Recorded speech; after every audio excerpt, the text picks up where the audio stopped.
for the maritime industry.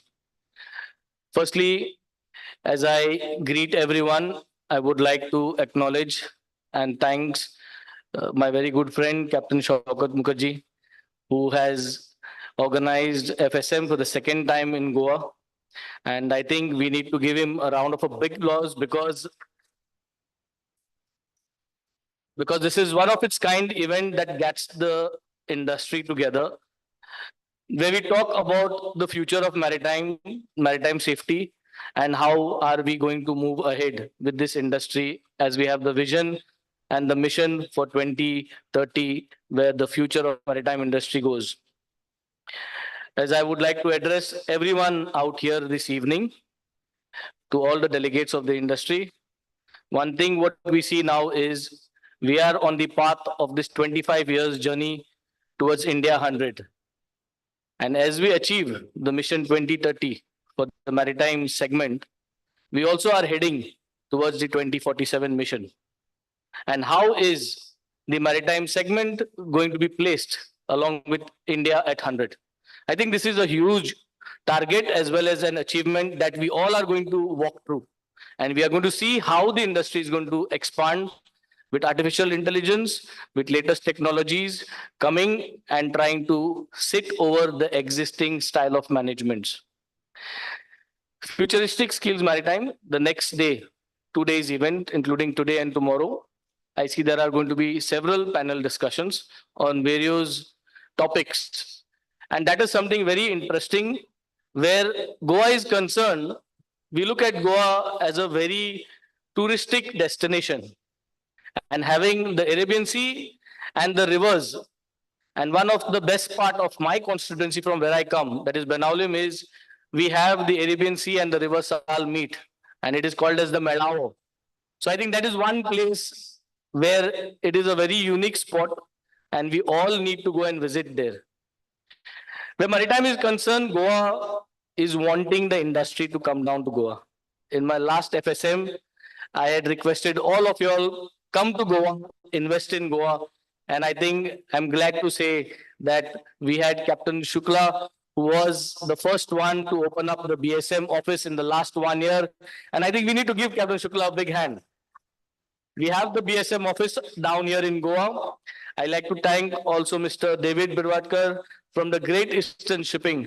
He came down to Goa and we visited at least 10 education institutions in Goa, promoting the maritime in various colleges of Goa. Durga Sahab, thank you. And the next step, as we say, that we would want more companies to come to Goa. We heard the Chief Minister. I would want all the maritime professionals to decide, let's start shipping in Goa, let's start recruitment from Goa, let's start training sessions in Goa. And I think Goa is going to be a destination for not only maritime, but it could also help the later hours of leisure, where we all would like to come and spend. In this 2 days event, what I would like to say is, as technology advances, key personnel is the seafarer. And seafarers are key personnels who need to be taken care of. In this transition, what happens to the existing? How do we train them? How do we take care of them and take them along with us? As well as how do we get the new cadets, the new trainees on board who are already ready for the futuristic style of digitalization. Saying this, industry has been always looking for changes. And I think with digitalization, I think also come changes in how do we pay our taxes, which is very important. The 182 days of NRI, I think needs to be abolished, should not be considered for the seafarers. This is a demand going out here to all you maritime professionals. I'm a legislator today. I will put this up. I will put this up to my government and I will take the lead and I will take it right up to the Rajya Sabha, to our MPs. What we see here today is the section 23 of the income tax rules of Philippines. It says the National Internal Revenue Code of 1997 as amended states that an individual citizen of the Philippines who is working and deriving income from abroad as an overseas contract worker is taxable only on income from sources within the Philippines, provided that a seaman who is a citizen of the Philippines and who receives compensation for services rendered abroad or on board as a member of a complement of a vessel engaged exclusively in international trade shall be treated as an overseas contract worker, which means all seafarers who work on contractual basis on ships, irrelevant whether you work for 30 days, 60 days, or 10 days. The income that you earn while you are at sea on foreign going ships, on Indian vessels, should be considered non-taxable. Besides that, whatever you earn through whatever businesses you do here in India should be taxable. I think the industry must push for this, because then only it will help more and more seafarers to join sea who will do shorter contracts, and you will have more people out at sea. This is a demand going out to the industry. Discuss it at the FSM. Let's put it up to the ministry level, which will be my role. And I think Captain Shaukat needs to give justice to this topic. And the second thing before I wind up is maritime is a very niche segment. We are our own industry and we do not have a very big exposure. And seafarers are a very small community in the entire global, if you see where other professions are concerned. I had made it a point to address that fishermen seafarers should also be made part of seafarer community. Fishermen seafarers are also a large community. I being part of the maritime segment and I am representing Stella Maris for the 100th year. Stella Maris has a fund for the 100th year where they provide support to the needy families of seafarer fishermen as well as seafarers into the merchant navy. So they have taken a step. They have acknowledged that the fishing community who are at sea are also seafarers. I think our industry also needs to take a step to acknowledge this. By doing this, we will open up a broad new segment of seafarers. We'll open up a broad new segment of businesses and the revenue earning modules, which are presently only for the mainstream industry. Big medical segment for the fishermen community, which is going to open up once they are merged with the main community of seafarers. I've got 2 points for the industry here to discuss. I shall take this up at my level at the assembly here in Goa and push it up to the central where we can take it to the Rajya Sabha. Saying this, I would like to thank all of you all for being here in Goa. Thank Captain Shaukat once again for having me with you all. Have a nice evening. Enjoy your time. And we book this FSM for lifetime in Goa for all of you all to Captain Shaukat's confirmation. Thank you. Have a nice evening, gentlemen. Thank you.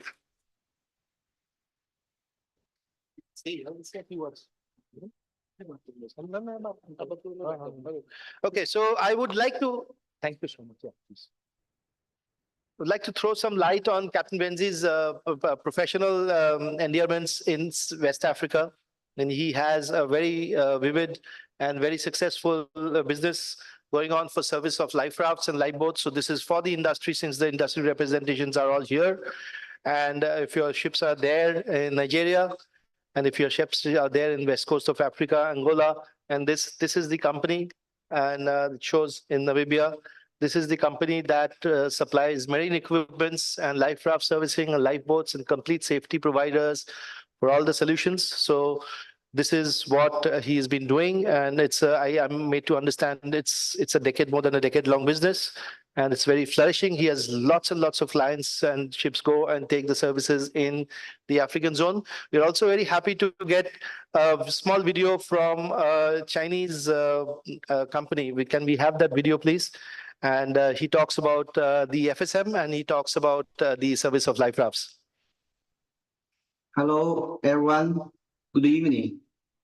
A warm welcome to Future Skills Maritime 2024. Organized by the Navy Connection, and a grand time to Captain Vega for giving us an opportunity to express our service. We are Shanghai Yulong, one of the leading manufacturers of life rafts. We would like to thank our associate partner of West Country, Captain Vegas and Mr. Luba, who are the Director of Marine Equipment, which is based on Namibia, Angola, and the West African countries. Let's together change the safety aspects of future maritime safety, do get in touch with us. We produce various kind of life route. So let us mention what kind of life forwards he wants to mention. Get in touch with us. Let's put on board your vessel, your own life raft. Let's make your vessel more safer, more futuristic. Thank you very much. Have a nice evening. Enjoy this evening at Goa. Thank you. Thank you very much. And yes, as I look forward, now we'll break for tea and coffee, much awaited tea and coffee. And of course, it's the break, which is much awaited, 30 minutes, hand over to Delhi's. But I want to give you a sneak peek into what is happening in the next session. We'll have a very lively panel discussions filled with a lot of engaging talk on maritime training. And after that, we'll have a very lively and exciting and engaging session on the fireside chat, which is on working with millennials, followed by a round of B2B session and including the award ceremony. And then I don't want to tell you what's going to happen in the evening out in the poolside. Just to let you know, the full poolside is booked by the Naval Connection in the evening, and we'll have. So we'll keep it like that. We'll have, and then till you come back, let's enjoy our tea and coffee. And Dilis, you can tell them what you have to. Yes, thank you, Captain Shaukat. I'd also take this moment to actually thank Captain Venzi Vegas as well for the impressive work that you do and the visionary leadership you're leading us with. Thank you. Ladies and gentlemen, it is, like I want to say, a tea break at the Coconut Grove. It is on my clock, it's 5:08. We will be back in this room at 5:25. Please come back to the conference room at 5:25 as per the clock. Thank you. See you after the break.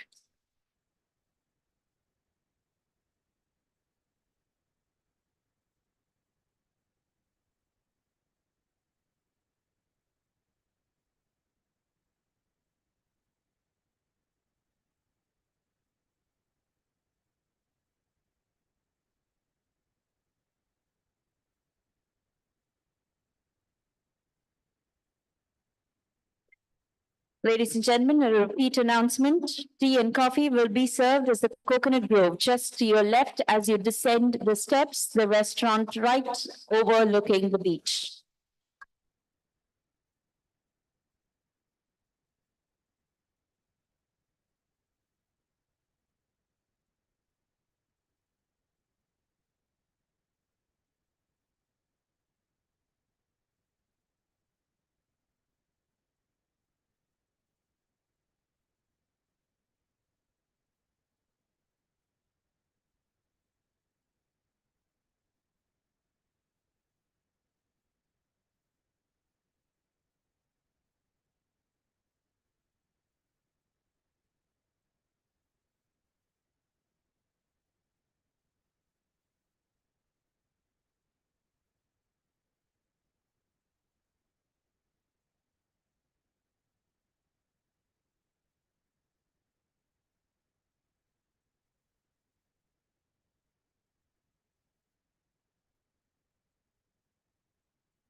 Yes.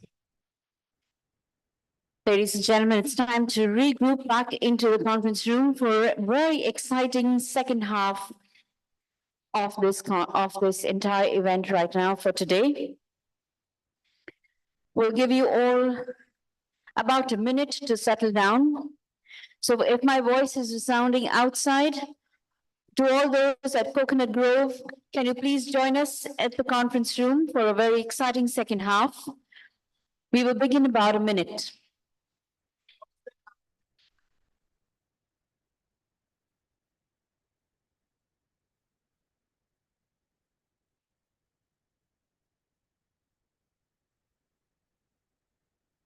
This is paging for Captain Shiv Halve. If you're in the house, just wave your hand. Captain Shiv Halve.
Ladies and gentlemen, we are scheduled to begin. We'd like you to take your seats, please.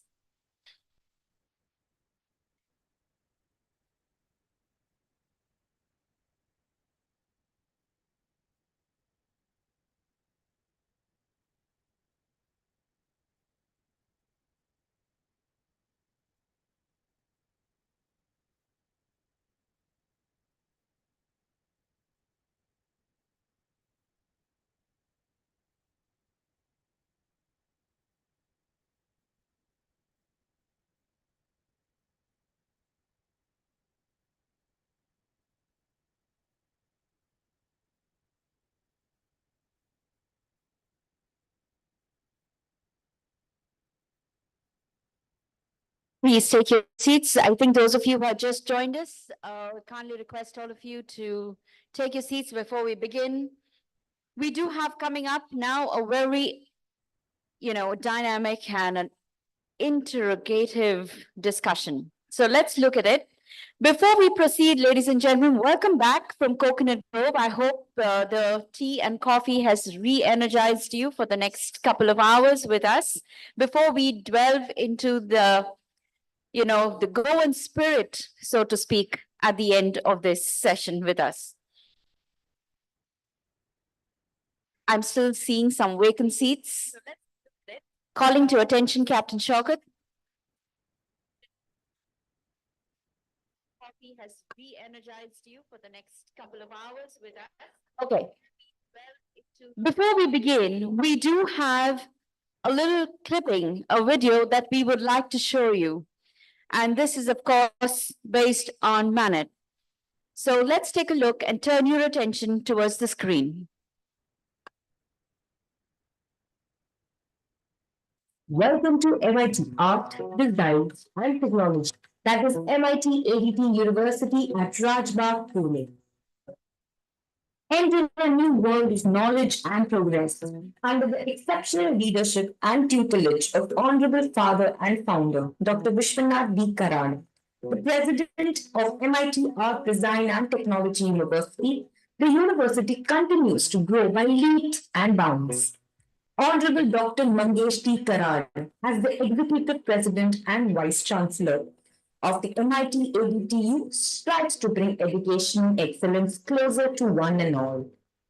Become a part of the glorious legacy of close to 4 decades of MIT Group of Institutions, transforming generations through value-based, globally relevant education. Driven by the vision of delivering value-based education and holistic development of students to transform them into future global leaders. A picturesque location and sprawling lush green campus of 125 acres, empowering leaders to become adaptive and agile global professionals. A unique pedagogy amalgamating diverse domains and disciplines in art, design, science, management, and technology. World-class curriculum with emphasis on project-based learning. Inculcation of Indian culture, values, and ethos to promote world peace. Future-ready programs, world-class research, and highly qualified faculty. 500 plus MOUs, 25 plus foreign collaborations, exceptional industrial connect, live projects, innovation, research, and consultancy practices all round the year. More than 500 plus brands every year on campus for recruitments. Student placements in top-notch brands and MNCs across the globe. On-campus incubation center for entrepreneurial ideas and networking opportunities.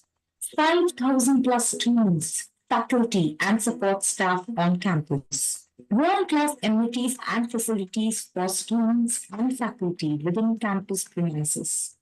Olympic-sized swimming pool, gymnasium, archery, tennis, badminton, and rowing club. 360-degree growth opportunities and support for developing personality, communication skills, foreign language skills, image building, and more. Extracurricular and co-curricular activities to further learning beyond boundaries. Fun and play, comradeship, and team building, and holistic 360-degree development. Accolades to testify the quality of education and the MIT ADT advantage. Welcome to MIT ADT, the University of Tomorrow. Ladies and gentlemen, let's hear a huge round of applause for MIT ADT. Well, now as we navigate the dynamic waters of maritime industry, the significance of seafarers' training in shaping the future cannot be overstated. Today, we delve into a critical discussion on innovations in seafarers' training, charting the course ahead. This panel will attempt to explore groundbreaking strategies, technological advancements, and best practices that are revolutionizing the way we prepare our seafarers for the challenges of tomorrow. Without further ado, let me welcome our esteemed dignitaries on the stage who hold and will give us the insights along with their expertise in this crucial domain. First of all, our moderator for our session, we would like to invite Captain Shiv Halbe, CEO, MASA. Please come on stage, sir. I'd also like to call upon the Principal and Director, Anglo-Eastern Maritime Training Center, Captain Debu. Please come on stage. Bringing also on stage, we have the Head of Training, D. Emico Ship ISMA India Private Limited, and that is Captain Pankaj Naik. To please join us. Principal of FMIRO Kolkata, Captain Hemadri Ray. Please join us. Principal FMIRO Noida, please join us on stage. CEO Board of Examination of Seafarers, Captain Harish Khatri, please join us. And Managing Director OSM Home India, Captain Arun Mehta, to please join us. Ladies and gentlemen, your esteemed panel, I will now hand it over to Captain Halbe. You speak here as well. Ladies and gentlemen, a very good afternoon to you. No, I was here saying to welcome you specifically. So, good afternoon to you.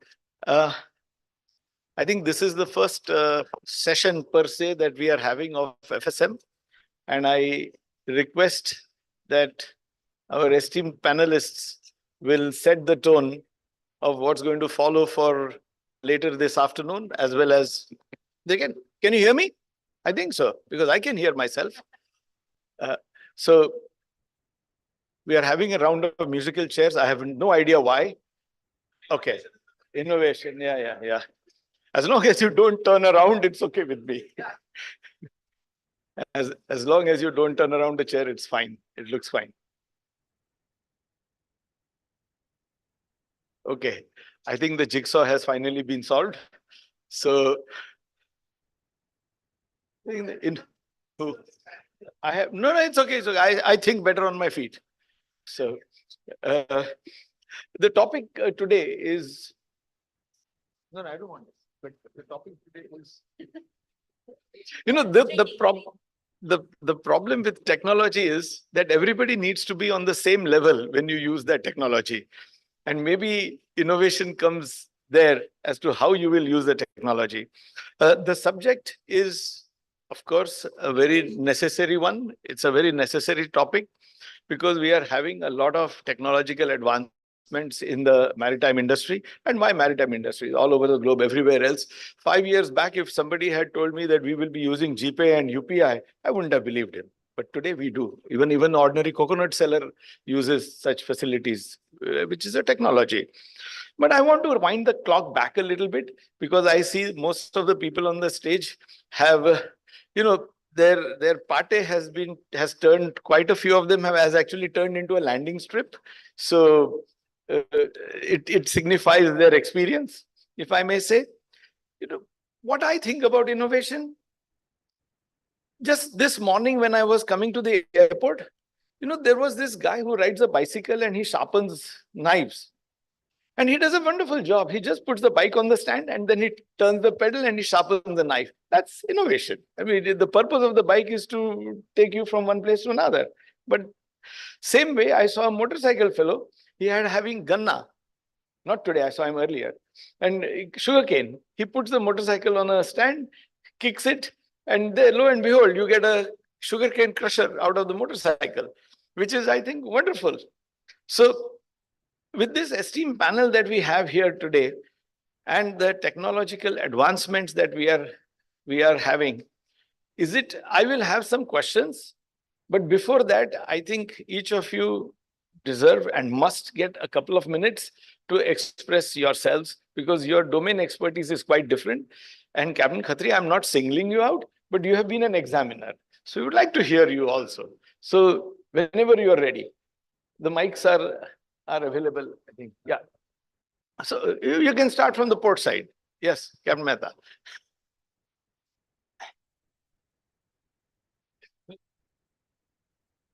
Audible? Thank you. Thank you, sir. I think you started it off by saying that innovation is about looking at something in a new way, in a novel way. Andy. And I think the one aspect of innovation. Yeah. I thought that was for the evening. But the one aspect of innovation which is equally important, which also sort of you alluded to, is the fact that any innovation in isolation is of no value. Until and unless we can remove the frictions and we can increase the velocity of adoption, plus we can also ensure that it becomes more seamless. You talked about UPI. It's so seamless. So the framework which has been set at the background, the complexity of that is not what you are faced with on a day-to-day basis. It is made so simple for adoption and use today that it automatically will then become a medium of choice. It's not something that is being pushed. It is something that is being pulled. So from a push, it has come down to a point where people actually want to adopt it rather than the other way around. So my take on the fact of innovation is that we need to equally look at not what we are innovating, but how we are innovating and are the frameworks ready. Are we ready for innovation? And whatever we think is innovation, is that actually ready for adoption and mass adoption? If you have this was long time back, it was said that if you have a fax machine and only you have a fax machine, it's useless. The more the number of people who use the fax machine, then the value of that fax machine comes out. And that's true for probably everything we do. So I think it's the velocity of adoption, which we can, making it as frictionless and seamless as possible, and setting up the right frameworks so that it moves from a push, people wanting, it becomes a pull, and it becomes attractive to take it on. Thank you. Thank you. I think you said it's innovation by infection. It should spread like that, isn't it? It should. And I think that's the challenge. Yeah, true. Thank you. Thanks. Thanks a lot. Shiv, thank you very much for giving us this opportunity. Yes. FSM. Thank you, FSM. And Thank you, thank FSM. They gave you. the Yes, opportunity. yes, of course, certainly. Captain Shaukat, thank you for inviting me, to share some thoughts. What thoughts I have on this innovation? If you allow me just to go back, and my feeling is that the teaching as such, and I speak in the maritime sector alone, has remained what it was. That means you come to the classroom and your teacher walks in and you are taught some subjects. I'm talking about the academics part of that. That has remained exactly the same. Now, what has happened over the time, because of the evolving technology on the ship, this stagnation in the teaching methodology has brought in a gap between what is being taught, what is being examined, some gap there, and substantial gap on what is really expected out of you on board the ship. So I'm trying to say there are 2 points now. One is the teaching methodology that needs to evolve itself. And by that, I am, of course, leaving out certain exceptions of reputed companies who have actually gone ahead and, got virtual realities and various other training methods they have evolved, no doubt. But I'm talking about in major way, most of the teaching has remained. So what is my suggestion on that? That I was reading somewhere, and in fact, the IIMs back in '98, I did a small course there, and they did this, that there is something called flipped classrooms. And flipped classrooms are that you are given lessons before you come to the class, and you are given assignment as well. And when you do your lesson reading, you attempt the assignments, and you come to the classroom time is utilized only for problem solving and critical analysis of what is being actually what you need to the subject, criticality of the subject. It is not that used the other way that you come to the classroom first time the chapter is opened by the teacher. So that's the way the teaching strategy has to evolve. And about the gap, how do we address that gap? And I strongly believe that we need to have the entire training setup centric on the case studies. We have to have case studies, whether they are case studies of accidents.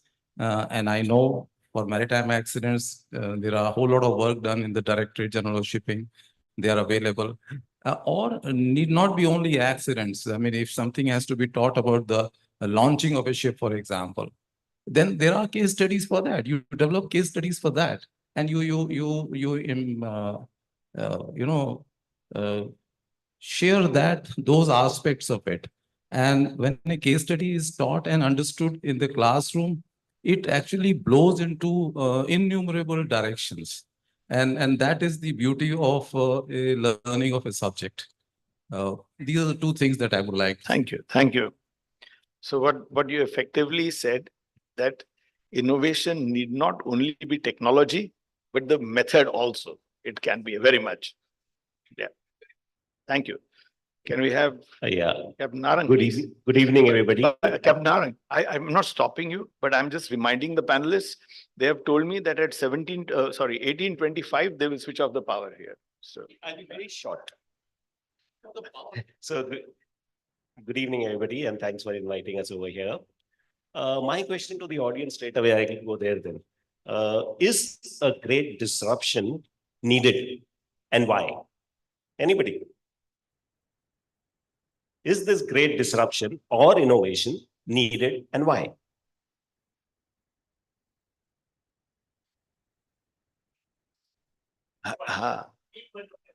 So actually, in Europe, what is happening is where the disruption of innovations are starting much higher than anywhere else. And the main reason over there is the green shipping. is And the green shipping, the carbon.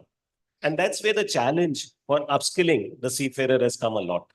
In fact, within the last 2 weeks only, there have been remote operating centers opened in Rhine River, where about 6 ships are on autonomous. Now, don't mistake this autonomous to AI.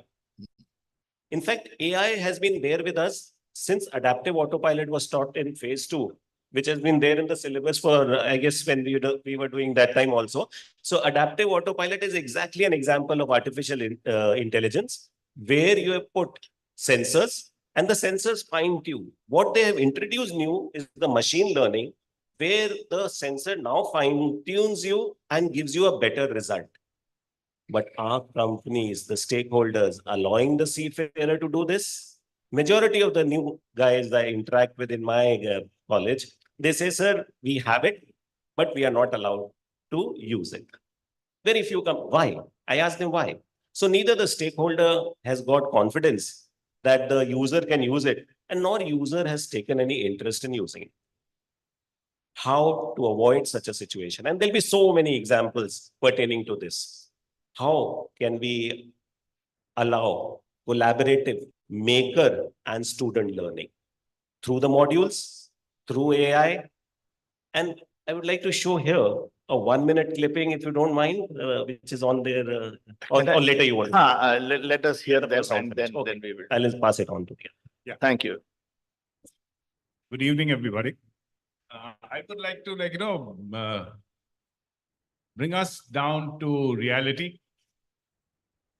For the last, many decades, we, seafarers upskilling has been based on STCW.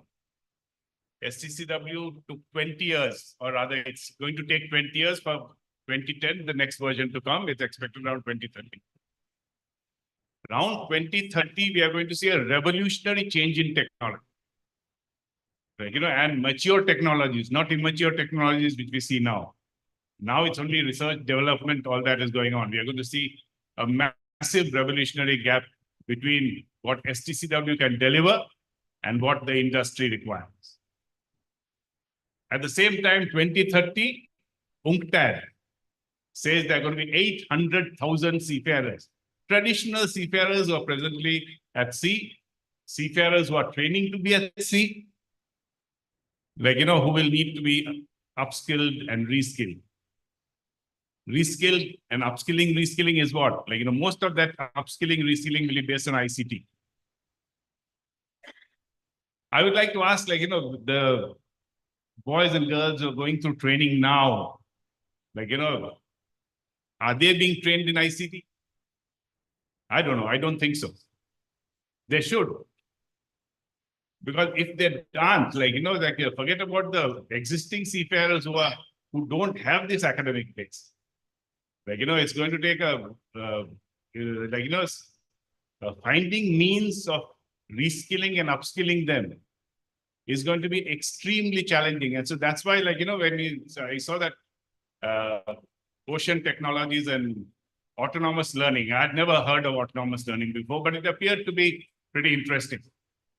That's what we need. We need, training methodologies like that to address the existing seafarers so that it doesn't become redundant, face employment challenges in not a very long term, maybe 7-8 years from now.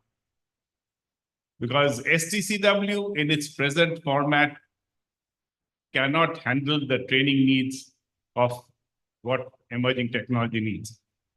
Thank you. Thank you, Captain Ray.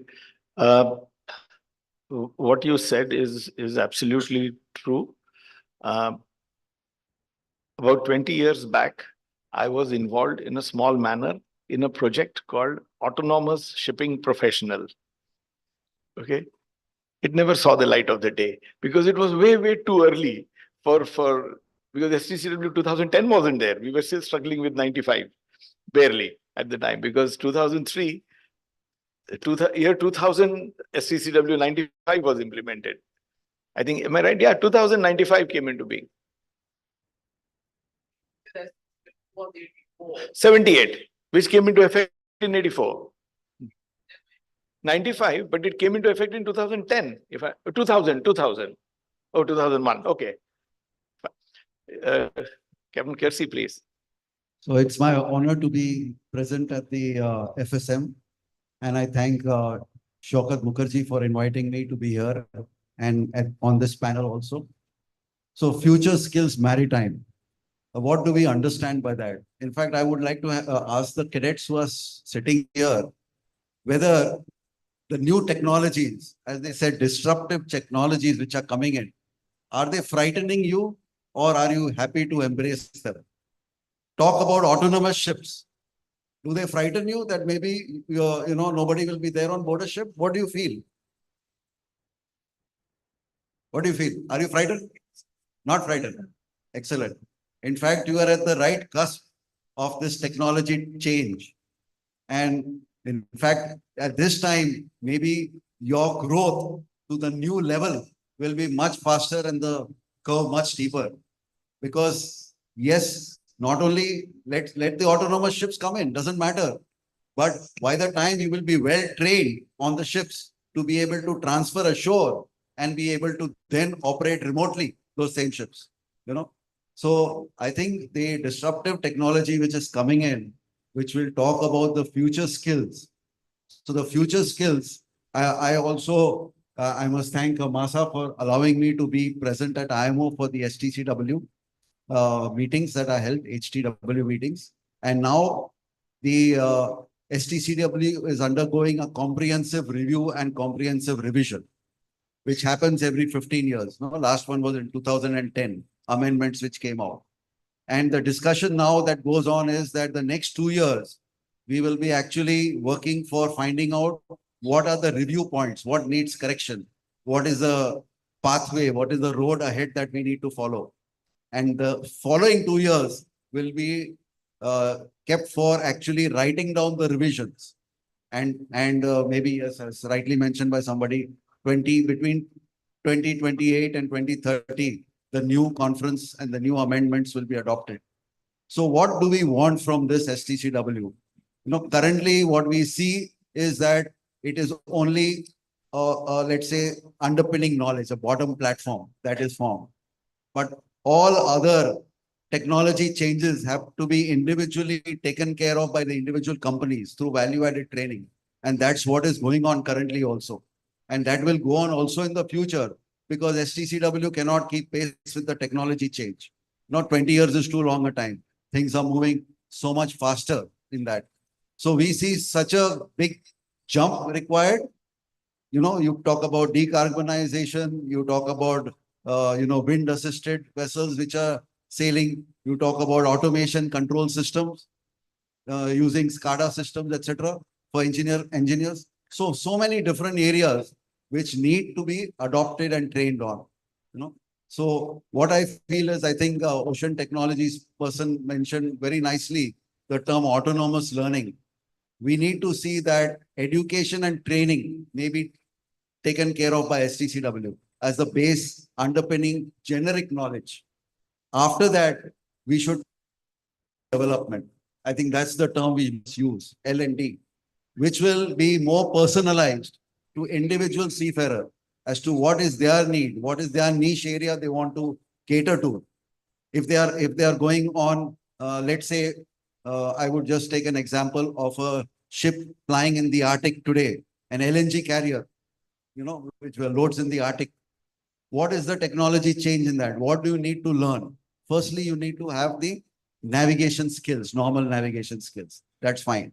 What do you top it up with further? It is a large vessel. It has got windage area.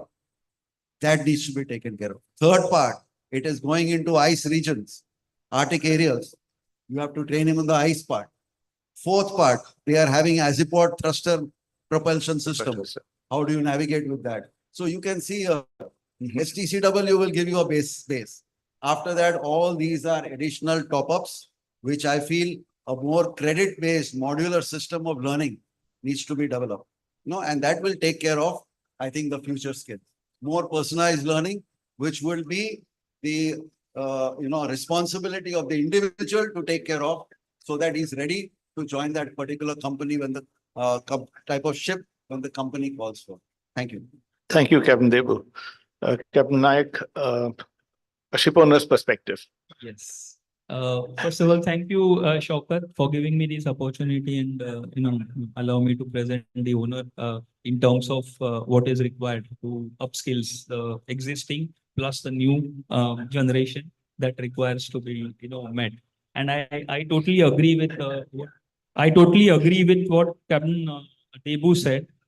As of now, we are actually doing, yes, STCW is a standardized training that is required to be met. But to run the ship, to operate the ship, you need to develop or need to have certain level of skills. And that is what from the owner, we have been told that, look, we need a skilled seafarer. Now, there is also challenge, as Arun rightly said, what was in the past, and we have a blended people, there are old people, there are new people, and I really admire those girls. They are not scared. Same thing, I can see that the young guys are not scared of using the technology, making the innovation, and go forward. They will take that chance, as opposed to the one which are little experienced in terms of the seafaring thing, but operating the new level of technology that has been introduced, and go ahead with it. I just want to tell you that COVID has, really an eye-opener, and a lot of digitization has been done. And with us, being representing owner, we have actually in last couple of years, with the software developer and other thing, a lot of your record book is converted into electronic and software based.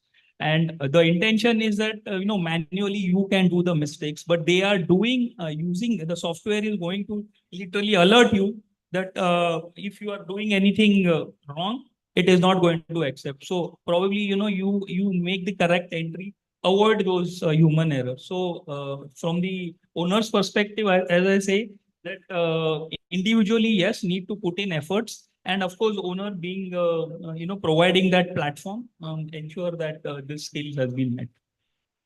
Thank you. Thank you. Thank you very much. We got a fairly panoramic view of opinions from different people. So very nice. And one of the thoughts that came to me when I heard all of you is some of you have talked about new technologies coming in, mature technologies coming in by the time the users actually get to use it. Now, who's going to teach them? You and me? How? How's that going to happen? Captain Naran? I mean, I can barely use a calculator. So that's where I said collaborative learning between the makers of these technology and the trainers could spread it further. Repeat the last part. Makers? Maker and trainers. Okay. So that the trainers can take it forward once they've experienced the collaborative technology. Okay. So what they say that it is the startups which are working for optimization of vessels performances with owners. And those will be the best guys to train people. Train the trainers. Yeah, absolutely. Captain Ray? And our, Can you? Our education and training institutions, which we have at present, like they will need to undergo a sea change right now, because you can't start changing them in 2030 or 2035 once the technology hits you. They have to be changed now. Trainers have to do stop thinking about doing VICT or something like that and do something drastically different, because this can't be done in a jiffy. Like it takes time to for trainers to first upskill their skills, and after that, of course, you got the trainees to think. Thank you. Captain Debu, you asked the youngsters here whether they are afraid of the technology. So I'm now, yeah, fair enough with modernization or technology. See, innovation or invention will happen whether you like it or not. Nobody's going to wait for you. People will invent, keep inventing, people, person, whatever it might be, whosoever it might be. But, if there is a 2-year-old child and you stand in front of the child and tell him to jump from this platform, the child will jump. Partly because of 2 reasons. 1, he trusts you that you will catch him. 2, because he doesn't know the impact of the fall. He doesn't understand that. Is it a case where the youngster is saying, yes, I will use the technology, but do they know the impact? Do they know what will happen if that technology fails or if it is used incorrectly? Do they know that? Yeah, so I think we come to the second point on the methodologies of Yes. training. That is also right now, if you see in our curriculum for STCW courses, it's classroom based course. Then we give an exam on paper charts, though we are using ECDIS charts on the ships. So our training curriculum is not in sync with what is required on board the ships today. So we need to, fast forward, jump forward on that aspect. So when I mentioned to you about the technology that is coming in and how STCW can be doubted into modern methods of teaching, one is, yes, there would be use, of course, some classroom and the teacher training will be used. But when we talk about different type specific equipment that will be also fitted on board, each faculty cannot be trained on all the type specific equipment. So that's where the modern technology of e-learning programs, micro-learning videos, gaming videos, VR goggles, AR goggles, where a computer programmer has prepared that module in sync with the manufacturer of that equipment. And that's how that training is being carried out. So that's how the more advanced and type-specific training can be done. Whereas our classroom teaching will take care of the STCW part as well as little bit of the more advanced technologies like ammonia fuel ships or LPG, LNG fuel ships, etc. But yes, we need to leverage with more different methods of teaching. And this should now get accepted by DG Shipping as also an alternate method of learning and not just, be fixated on just classroom teaching. I have one more question. After that, we will go to the audience for questions. So I'm giving you a 1 minute's notice so that you can prepare. I'll come back. But the last word or last phrase you used the word DG shipping. And we have a former persona from the DG shipping here. And I think we have the former DG himself here. So with no offense meant, with all of these changes that are being suggested, it also means that you need to be quick off the blocks to reach the goal.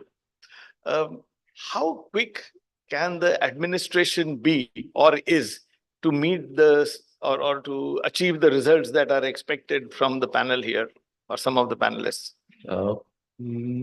And I think we have a former nautical advisor also. Yes, yeah, I was going to say that actually. He's here, My I friend saw. Jay is also sitting there, but never mind. I will attempt to answer, and if there is something more you could. No, come back. we will go back, yes. See, first of all, let's clearly understand the job, the task of maritime administration, as I see, is to implement the STCW requirement. Yeah. Now, over and above these top-up, as Captain Debu has very correctly said, value-added courses, they are all happening. They are all happening, right?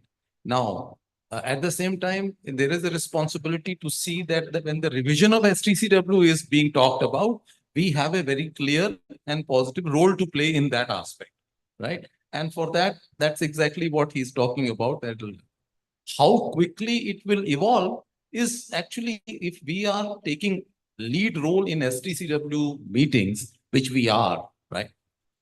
So the answer is very clear that we are actually very, very proactive. We are not sitting someone else to revise the STCW, come back, and then we start training. It is not happening. In fact, we are so far ahead of most of the countries in terms of evolving the training aspects within this country. We have issues of polar ships trainings, etc. Now, none of Indian ships are going on those waters.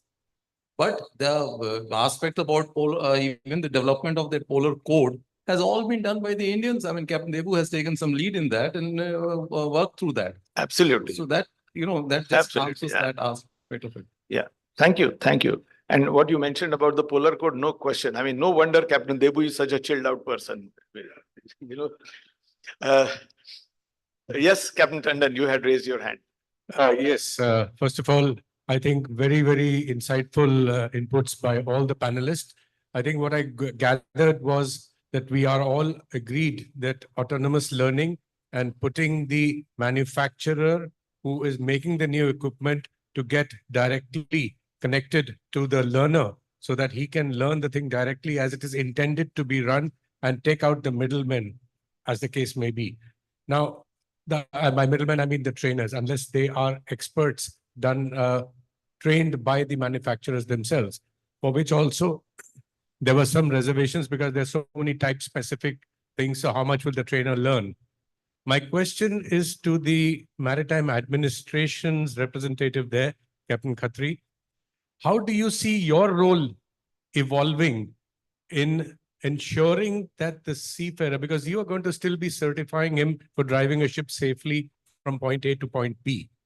If the training or the learning is being transferred from the manufacturer to the student or the seafarer through this autonomous learning platform, how and where do you see your role going forward in the new era?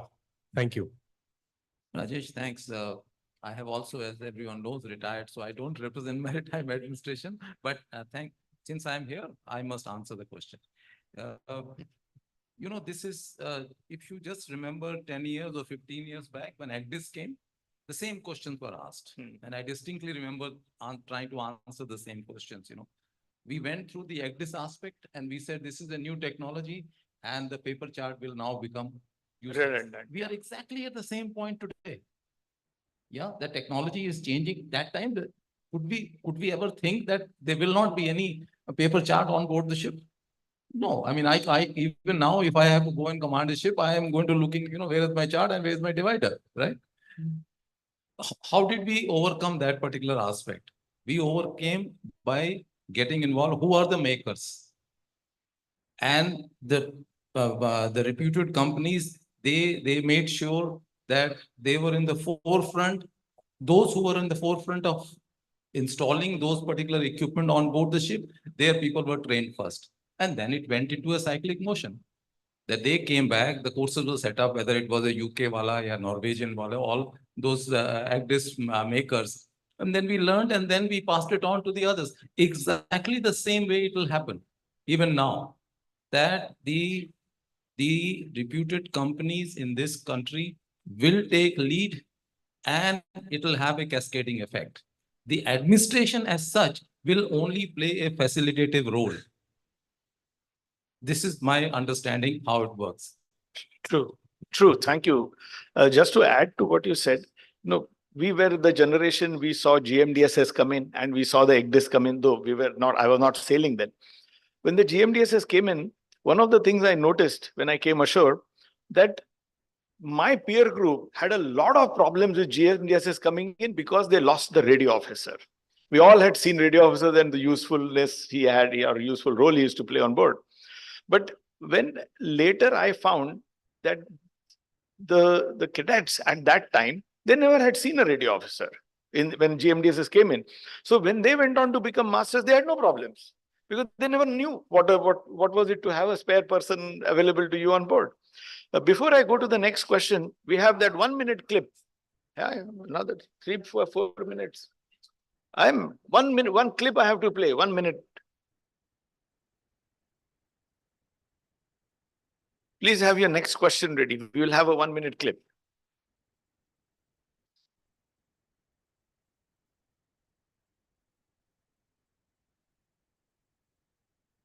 Captain Narang, this is your clip. See the immersive learning in this. There's no audio? No. It's just to show you immersive learning. The topic I think is there in your FSM. Huh. This is a simulator which is put next door to us by Sharjah. And a similar one has been put in Abu Dhabi Maritime Institute. So they claim that this gives much better result. You see his operations, etc., and the graphics.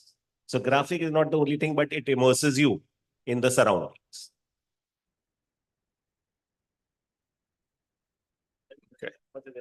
Okay. Thank you. Thank you. Thank you, Captain Narang. Yes. Any other questions from the audience? Okay, we have a hand up at the back there. May I? Look, with the lights coming this side. Yeah, please. Young lady, speak up. Good evening, everybody present here and on the panel. First, I'd like to thank Shaukat sir. My question is to everybody here. As we know, in e-learning, it is not an innovation, but I mean, it is kind of related to this thing, innovation. It can be known, it can be called as modification. So we know e-learning, some subjects have 18 hours of e-learning, and we also have college hours. So it kind of becomes tedious for us. So that's the reason I'm asking, see, the time can be reduced to some like 9 hours. I just wanted to ask, what are your thoughts on this? Yeah, we have a lot of practical studies also in STCW. Welcome to the maritime industry. Welcome. Yeah, and Captain Arun and Captain Pankaj also said about extra skills. Like we can use those time in upskilling things or in something else. So 18 hours, is it really necessary? We can reduce the hours to 9, and there are videos also engaging. There are something like engaging things. But I'd like to ask you if you can,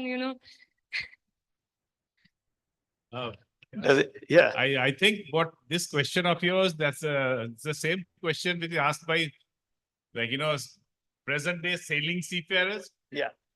They also have to do a classroom course, and then they again have to do an e-learning course. And they have to do an exit examination and an e-learning examination. Yes. And everybody is complaining about that. So welcome to the fraternity. So I In short, young lady, he told you get in queue. I do say e-learning is very helpful. I'm a fast learner reader and I completed in 4 hours, but then I have to use auto clicker just to complete the time. So that is literally not helpful. So you are innovating. Any other question? Okay, there is somebody at the back. Oh, we have quite a few hands up. Okay. Look, we have 3 minutes. Hi, I'll just keep it short. Good evening, everybody. My name is Pushkal Kapoor from ISF. My question, I totally agree to what Captain Arun mentioned about the barrier of sort of accepting the technology that we have today. What I would like to ask in terms of as a developer, I've been closely working with augmented and virtual reality development for the last 2 years. We don't know what is required to be developed. And whatever is being developed by us or the other people who are developing, we feel that it's not meeting the expectations of the maritime requirement. So I'm only talking on behalf of a developer, as a developer myself, to like to understand what is the need of the hour, what kind of courses in augmented and virtual reality specifically would the industry need that can be developed. I'm happy to discuss it at a later stage as well if the answer is too long. Thank you. Thank you. I can take a short answer. Yeah, short answer, please. Please, short answer. Captain So, Pankaj, Pushkal, thanks for asking. And I think I'll take a very short answer to this, and then we can discuss it later on. But I think it's not the methodology, it is not the tool. We need to start going backwards exactly to what is the objective of the learning and which tool suits it. No one tool will suit every aspect and every skill. So you need to start breaking it down into which skills and which micro skills. It may not suit all levels. So can virtual reality be the one-all bane of, one-off sort of solution to everything? I would tend to disagree. No innovation in its entirety has been something which is totalitarian. It doesn't work. So we need to see where the AR and VR fits, where the simulation fits, where there is classroom training fitting, where there is synchronous and asynchronous learning fitting in. So I don't think there is a very simple answer to this. We need to, like Captain Debu said, we need to modularize first and then look at what is the best way of and what is the best pedagogy. Which identify the gaps and then add on. You want to? Okay. I just want to tell you the data, end of the day, the owner wants to make profit, and how he needs to make profit. That is based on the data, because the technology is the one which is suggesting, and there are a lot of tools, as Arun rightly mentioned. So they are exploring it, and the one which gives whatever inputs they want, and they see that the result is they are getting it, they use that one. And believe me, being owner, last 3 years, 3 software developers have been changed because they did not get the result what the developer or whoever the expert, I'm not the expert, but he said that with this you can able to achieve this, and it was not achieved, so they changed. And now finally, I believe they are convinced, and slowly they can see they are getting results. So probably it will. Can I take 30 seconds to answer him? Maybe 15 seconds. Yeah. Okay. Please. Is it Falcon Reality? Because you guys, I think, sent me this video. I've seen both yours and DNV's. You can meet me afterwards. I'll guide you. Okay, we have last 2 questions, and I saw Captain Kunal raise his hand. And I took Captain Kunal's name because he's my neighbor.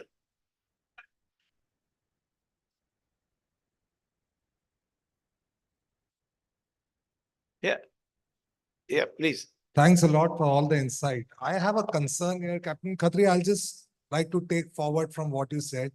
When this came in 2010, very rightly that you said that it was transition to the trainers, and then the cascading effect took place and it went all across the industry. The concern, what I see today representing ship managers, is that we've got too many changes in the technology. Then it was probably just just a couple of more things here and there. But now is decarbonization, artificial intelligence, autonomous shipping, and a lot of that. So do we actually have the masses available to actually do the disruption? Do we have so many trainers available? Do the big shipping companies have so many people available to first learn and then the cascading effect to take place? I'm a little skeptical about this personally. I totally agree with you, actually. that there is a huge shortage of committed trainers. There is a huge shortage. Very quickly, I'll just give you a simile, and this shortage in our sector doesn't speak well about our sector at all. At all. Why? Just take a comparison, and we'd like to compare ourselves a second line of defense. So just see the first line of defense. Who gets to become a trainer in the forge? Only exceptionally bright people, they get to become the trainers. When they go through these courses, they also go through these modular courses, so to speak. And there's a grading. The grading starts with good, very good, accept. And then there is a grading called instructor grade. And that is the topmost, and it's competitive based. That in this course, they will be only given to so many people who will, fit the bill. Not for everyone who scores 80% or so. Those guys only get to go into the National Defense Academy and other instructors. Whereas here, I am, you can really throw some potatoes or tomatoes from there. But the fact is that most, if I haven't got any job anywhere else, I will definitely find a teaching job. It's unfortunately like that. Thank you very much. That's where the yeah, concern Captain. is of all. Cap- Because where is the industry moving, and we being such a huge Yeah. seafaring supplying nation, we True. need to wonder. Captain Debu wants So to. I'll break your question down into two parts. Basically, a technology part, which needs to be the faculty need to be trained on. The institution needs to put some onus on training that. I will take the example of, let's say, ammonia as fuel or hydrogen as fuel. Okay, you will need to train that faculty where somewhere abroad, maybe where the training is being carried out, and then you can disseminate the training amongst other faculty also. But then you can go to another point that will I be able to use the Wärtsilä's ammonia system, or will I use Sunrise system, or will I use this system? That is where I think the developers come in the picture, where they can develop a simulation or a micro-learning video or e-learning program for the type-specific training. So I would break it into two parts. Faculty will do the standard training, generic for all types of equipment, and then would be type-specific training, which could be done through e-learning, because that can be done at any time, anywhere. You don't need to bring the person into a classroom to do that. Yeah. Thank you. Thank you. Thank you very much, Captain Debu. And I have to now do the brutal bit. Sorry, a brutal bit I have to do. They have told me they will switch off the mic. 6:30, hard stop. One cadet wants to ask a question. No cadets want to ask it. Okay, one cadet. And please, a question. No groaning, whinging, moaning. Question. Mike.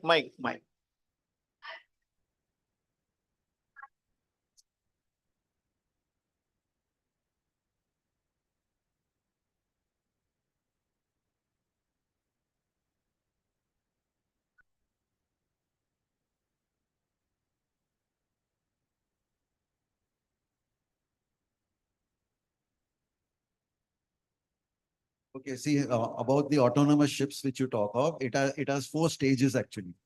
By the time it will become totally autonomous, so right now we are almost at stage 1 and 2, yeah. where you have got higher levels of automated systems on board, but still there are people on board to operate them. Okay, and so now is the time when the person who is able to learn that will be quickly able to adapt when they go ashore to be able to operate that vessel remotely from there. Because they have got a seagoing background. So that's where I think you stand a very good chance right now that maybe 5 or 10 years, I would say 10 years maybe later, you will be able to come ashore and be able to operate remotely that particular thing. Thank Also, you. for that matter, if you are an engineer, then if you learn the technologies on board, later on you will be able to troubleshoot with critical thinking, right? Sitting from a shore office, and being able to do remote troubleshoot. Thank you, Captain Debu. And let us also not forget that more than 50% of the world fleet is more than 15 years old. So nobody's going to scrap a ship so early. So, before autonomous becomes prevalent, it's not going to be so quick. The whole 50,000 ships are not going to Yeah, change overnight. yeah. Okay, that may be a 50-year. We are way over time. Seconds. Huh. So one thing taking from what Captain Khatri sir said, we don't have enough trainers of merit and people keen to come into and become trainers. I think we don't have equally keen learners. We have a scarcity of people who are willing to learn. And we need to take it from what Captain Debu said, in the future, the profession is not going to be defined by static training. It is going to be defined by continual learning and development. And that's not going to be just with maritime. It's going to be something which is going to be with any profession which you would take. This is no different. Okay, this is it. Thank you.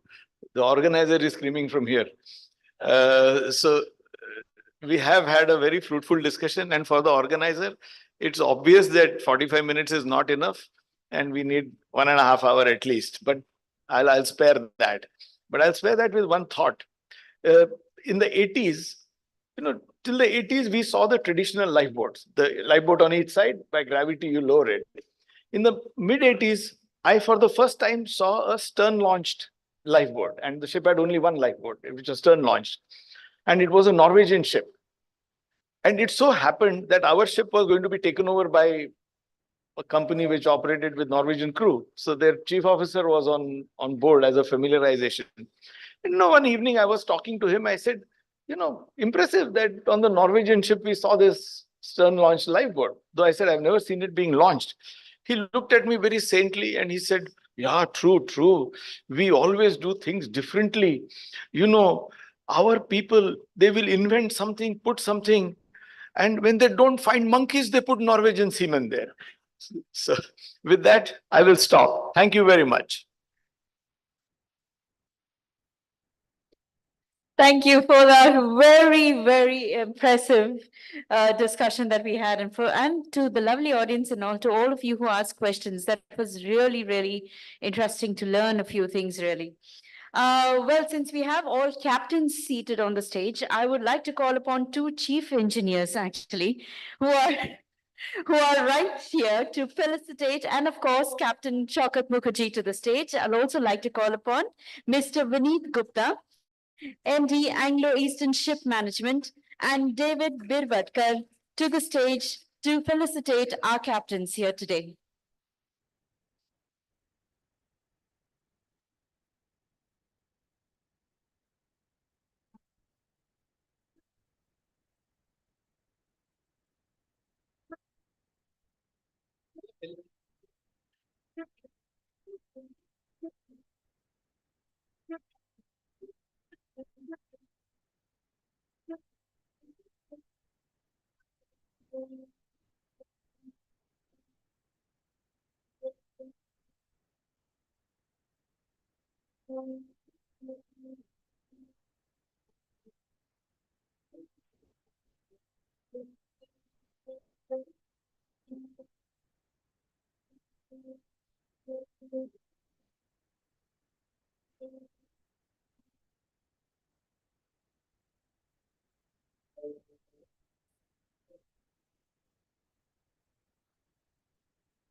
A big thank you to all our captains.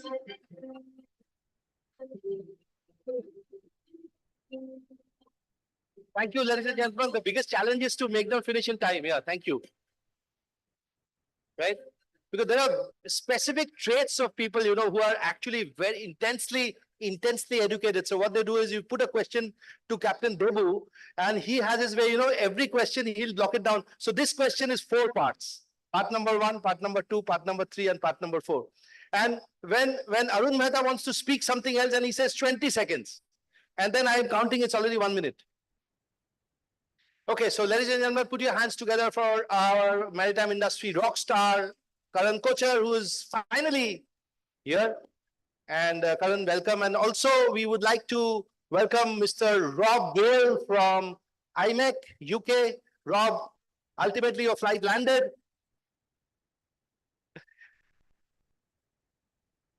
Rob, you can just sit down. I just welcomed you.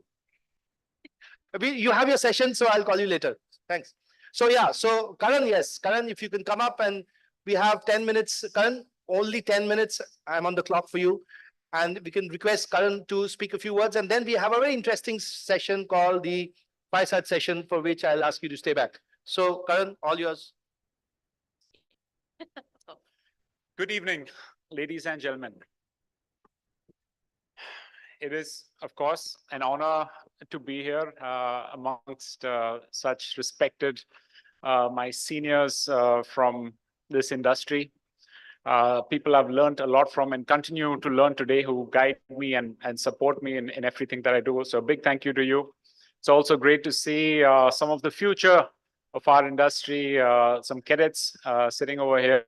It's really nice, really great to be here. Big thank you to Shaukat for organizing it. Great venue, great place. I'm really looking forward to the learnings that I'm going to take back with me over the next couple of days. Firstly, my apologies for being late today.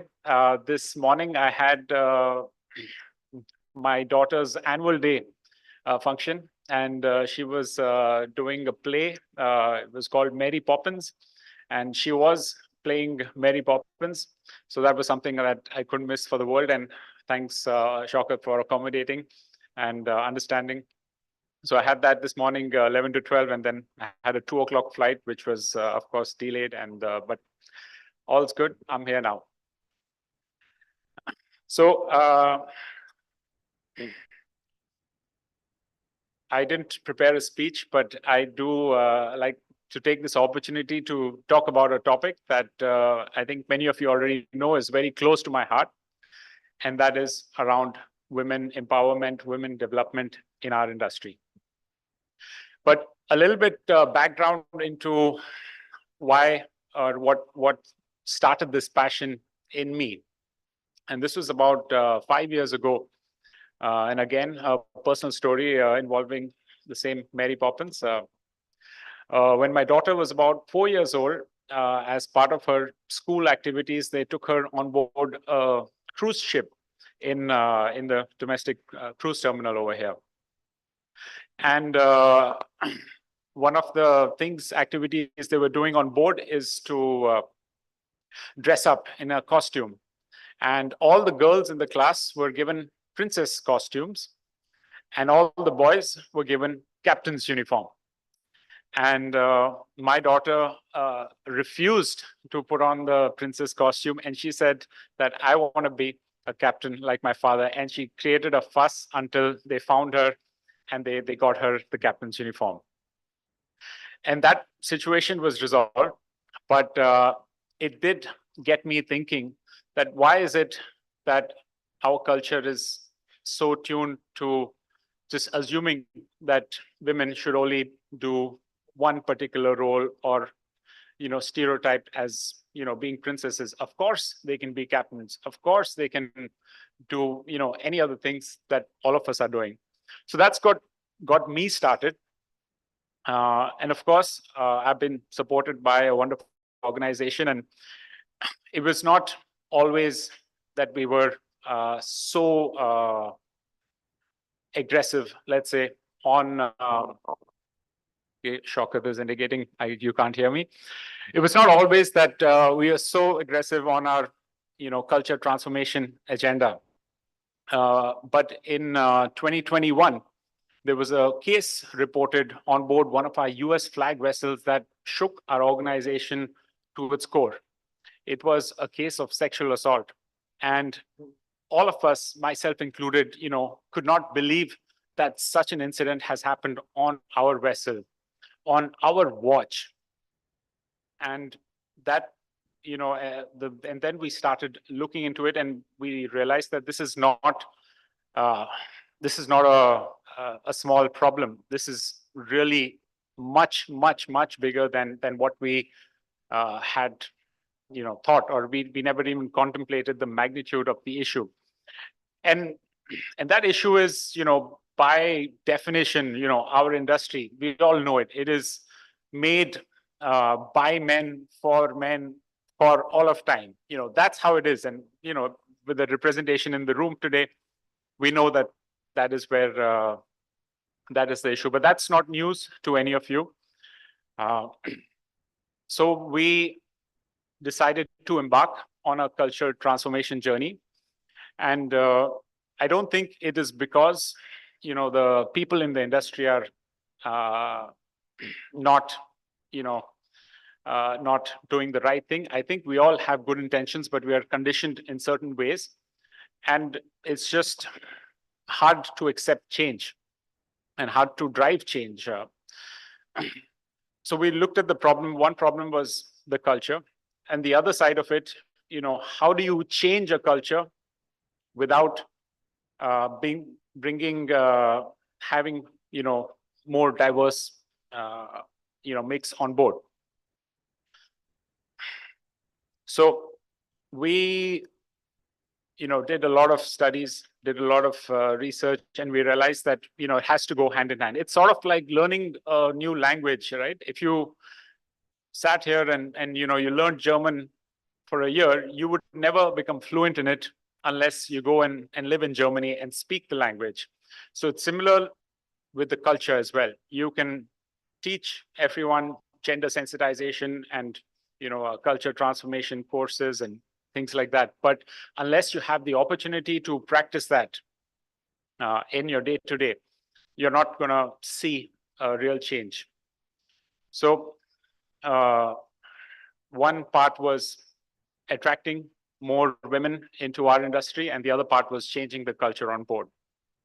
And I'm very happy to see that, there's a lot of companies who are now actively looking into this, a lot of industry bodies who are actively working, but there's still a long way to go. And, I did some numbers looking at the last 5 years or the last 7 years. There was a 43% increase in the number of women seafarers.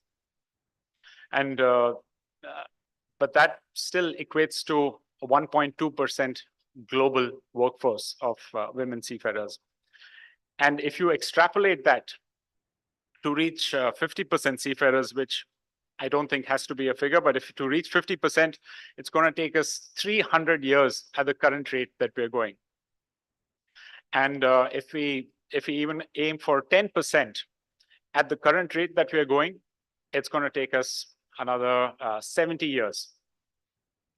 So it's clear that, action is needed, bold action. Just being, equal opportunities is not enough. We need to go a step ahead, and we really need to do things that that make a difference. That otherwise we're not going to move the needle. We're going to stay, exactly where we are, and things will not change.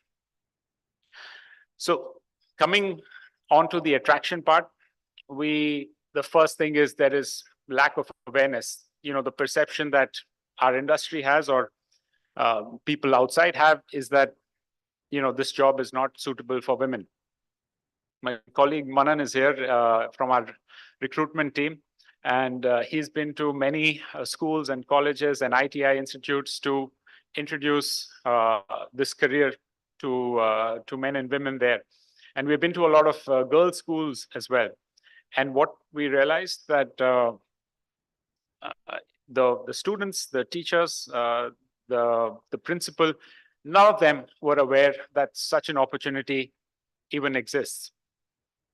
There are a lot of myths in the industry about what a career in seafaring looks like for women, and propelled by social media, propelled by Hollywood. You see movies like Captain Phillips and Captain Jack Sparrow, and it puts a certain image in your head. And our ships are very, very different in today's terms. And because of this, there are not enough role models at a higher level. So the only way to have role models is to have you have to start at the grassroots. There's no, when a company wants to go and increase the number of women in their fleet, there are no women in the market to hire from. You have to go to the grassroots, and then the women have to be there so that they can grow to more senior levels. So the first thing we did is we accepted that there is a serious problem. We ascertained what is the key focus areas. We put in a lot of resources, time and effort into creating a strategy that will help us get to where we want. We have put in a target of 15% women in our fleet by 2030. In India, we have put a target that we want 50% of our cadet intake to be women by 2027. And we are well on our way. And it is not impossible. I think another thing we realized is that we can't do this alone. If, as Maersk, we're an attractive employer for women, that's not sustainable. We need the entire ecosystem to be working together. We need the administration. We need the marine training institutes. We need other companies to make this industry more attractive, to make this industry more conducive for women, so that the entire lifespan, the entire ecosystem works in that way.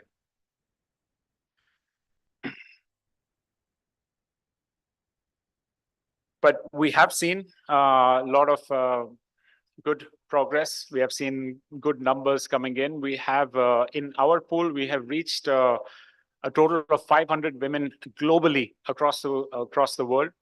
We have, out of that 500, about 250 are from India. And that's a number which is coming from 27 in 2021 to now 240, thanks to some of the good efforts that we as a company and as an industry is taking up.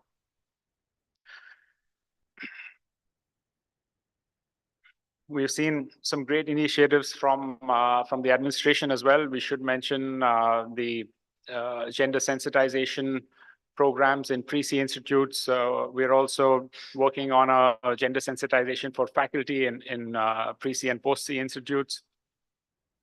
There's the MTT study grant that is given to all women studying, which I think is a huge benefit.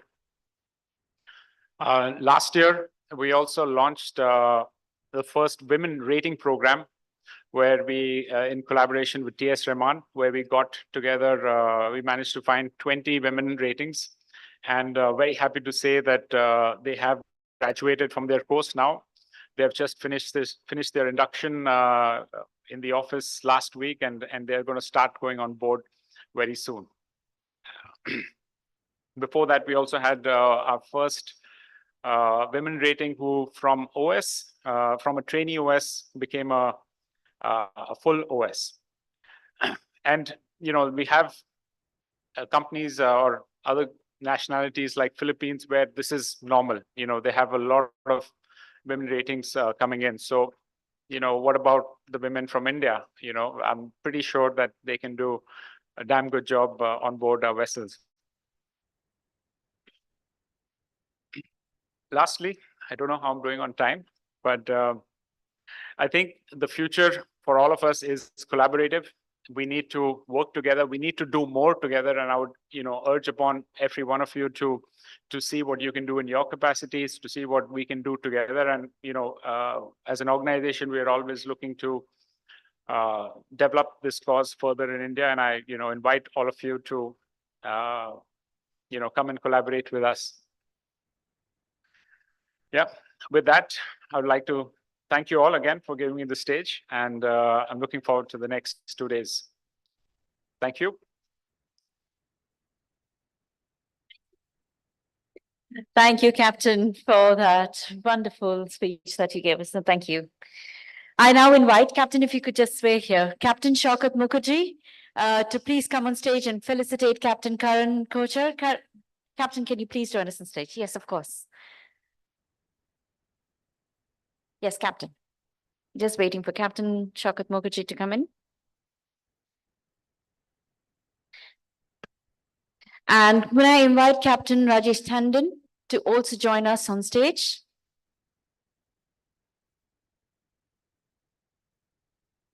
Captain Tandon to join us on stage, please. Thank you.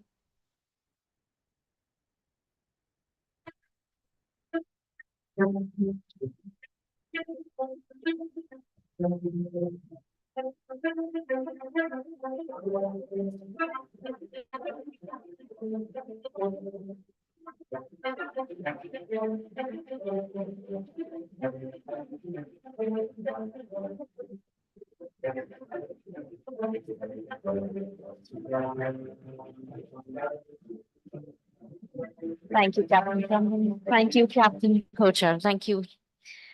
Ladies and gentlemen, it's that part of the evening. What can I say? The much awaited, in today's fast-paced and ever-evolving maritime landscape, effective collaboration across generations is paramount. Our fireside chat today dwells into the intriguing topic of working with millennials. As we explore the dynamics between different generations in the workplace, we aim to uncover valuable insights and strategies for fostering synergy, understanding, and productivity. Join us as we embark on an enlightening conversation and fun-filled activity session that promises to shed light on the nuances of intergenerational collaboration in the maritime industry. And who else? None other than Captain Shaukat Mukherjee would have the energy to conduct this game day session. So ladies and gentlemen, I hand it over to Captain Shaukat Mukherjee.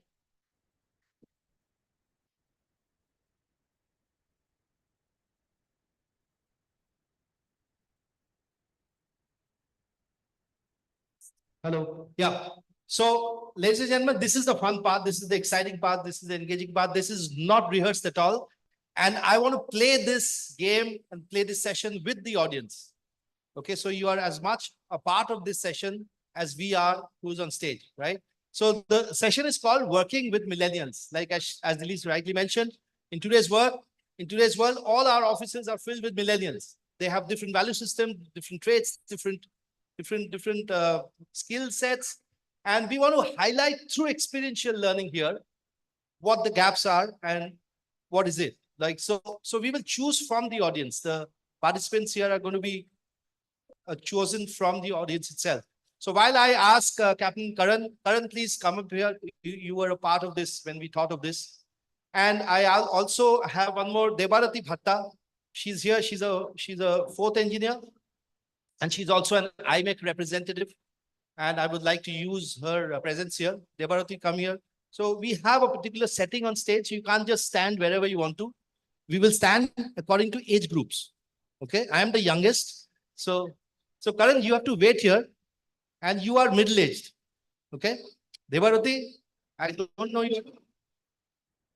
your age, but you're not middle-aged. So you stand here. Now I want to choose, and I want to raise of hands. Who's the eldest, most senior person here? And I don't know. I know that there's not going to be people raising their hands. Yes, Captain Bipan Talwar. Big round of applause to the most senior person here. And so this is a game which we want to play. And the next most senior person, as I can see it, is Captain Rajesh Tandon. So if you can, but you can't stand with Karan. Karan, you need to, and Captain Rajesh Tandon and Captain Bipan Talwar is on stage. I need, now since we have invited cadets, and like I said, we are very proud that we have the representation from mostly all institutes today. So we have representation from HIMT, from Manet, from METI Kochi, from Ganpat University, and from TS Rahman. Okay. So I want you to raise up, all the cadets raise up your hand, please. Do a hand raise. And I'm going to choose one from each institute. And I'm not only going to choose girls. Huh? This is the latest trend. Kahin pe chalo to khali girl cadet koi bulao. No, there is a diversity issue here as well. Okay. So Meti say, I want one girl. Or because I know there are two girls who've come from Meti. Meti, who's there? I forget your name. I met you last time when I went to Meti. Yeah. So yeah, please come up. Okay, then TS Rahman is here. TS Rahman, anybody still come from TS Rahman? No. HIMT? Who's there from HIMT? Yes. Okay, you can't stand with Devaruti. Okay, so we don't have any Gen Z here. Okay, so IMS Goa. Anybody from IMS Goa? I think they were here, 4 of them. Yes, please come. And what? You're all into the age group between 18 to 20? 18 to 20, okay. All okay. One girl from Ganpat. Nidhi, yes, right? Nidhi, yeah. Because you were there last time. Nidhi, you can sit down because you were there last time. How about you in the middle? What is your name? Please. Have I missed out on any institutes? Manet, yes. Manet, I have, yes, please. One girl from Manet.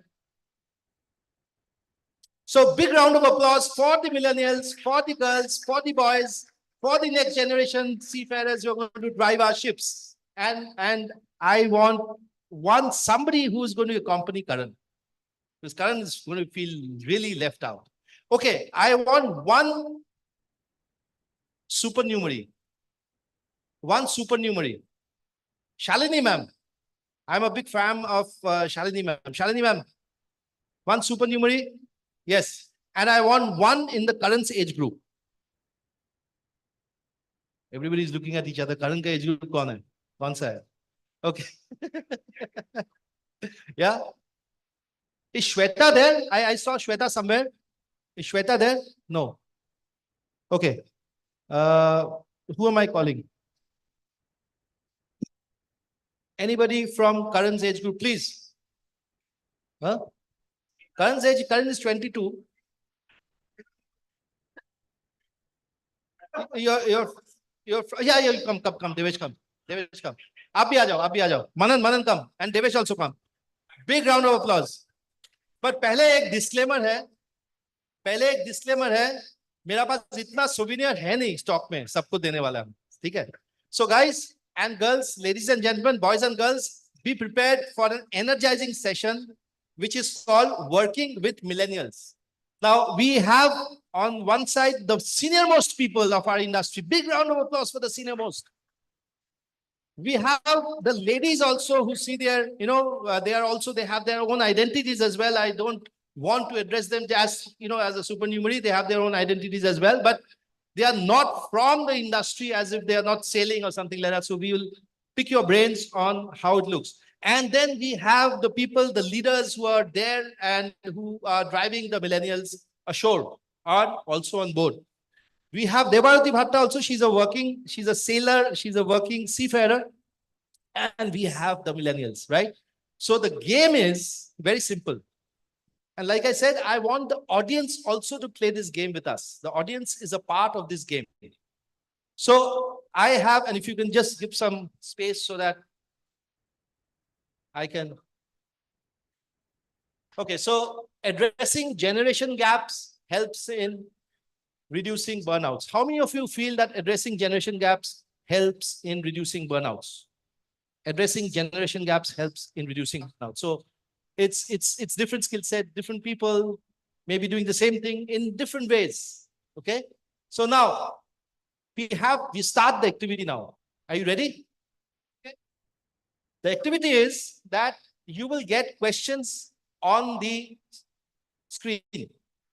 And when you get E means it's for everybody. So everybody plays. People on the stage as well as people on the audience. E means everybody. J means only the juniors. So if I have a question for J, none of you can answer. Only the juniors in the audience. Wherever we have, the audience also plays. Okay, so juniors means juniors in the audience, juniors on stage. Are you good with that? And S means seniors. So Manan, don't even try this. Yeah. So seniors is only two representation of seniors here, and seniors, of course, Shiv Halbe is there, Jairam sir is there. I know Captain. I've just renamed Narang sir as the Maritime Einstein. He just sees day and day he's looking more like Einstein. So Narang sir is there. All the seniors is there. So dare not answer. If the seniors has to answer, seniors will answer. Okay. So now let's start this game right now. Guys are ready? Everybody ready? It's for everybody. Take out your mobile phones and put it on the table, silent mode. I don't need them. Okay? Are you ready? Now I'm going to ask you to do certain things. Whatever it is. Now I'm not going to tell you what it's going to come up on the screen. But when you do that, for example, if I ask you to eat, so you eat and you stay there. We want to see the action. Don't laugh, it's not even started. So if I ask you to eat, you will eat and you stay there. So the action has to stay. Okay, don't just eat and... Okay, so the first thing, and everybody, it's for everybody, okay? So time starts now. Without taking time to think, you cannot take time to think. Instinctively, you have to do the action. Each one of you, everybody in the audience, answer a phone call. You're getting a phone call. Answer a phone call. Answer a phone call. Answer a phone call. You're getting a phone call. Answer a phone call. Wait.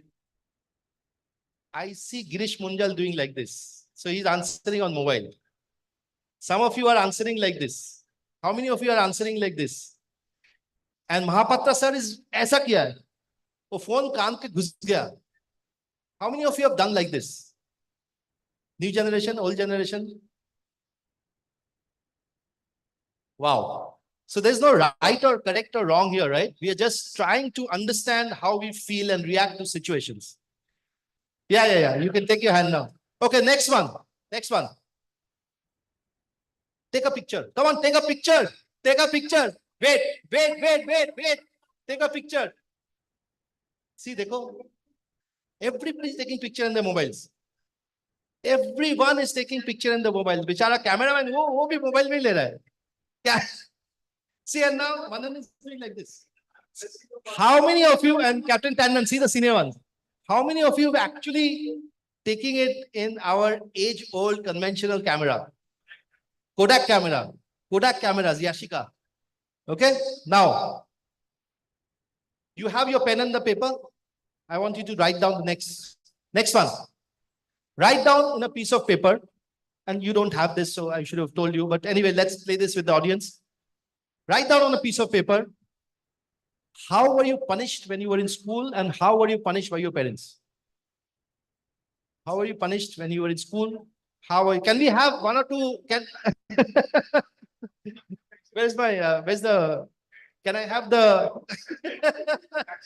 have a microphone, yaar? There. One microphone here on this side. Okay. So I want representation. Kushal, you're there. Pushkal, sorry, my mistake. Pushkal, you can stand and say, how were you punished? And your dad is here, by the way, huh? So don't make, yeah. So yeah. School asking us to stand outside the class with your hands up. With parents, there's the silent treatment. Silent treatment? Yeah. If you guys know my dad. थप्पड़ का गूंज किसी को सुनाई नहीं दिया. Thakur, Arun Mehta. No. What age group are you in? I'm 30. You're 30. Yeah. School was a murga. Okay. Hockey stick. School was a murga. Very simple it was, And at home was a thappad or a scale, whatever was in the hand would come. Okay, I'll go to the younger ones, millennials. Yes.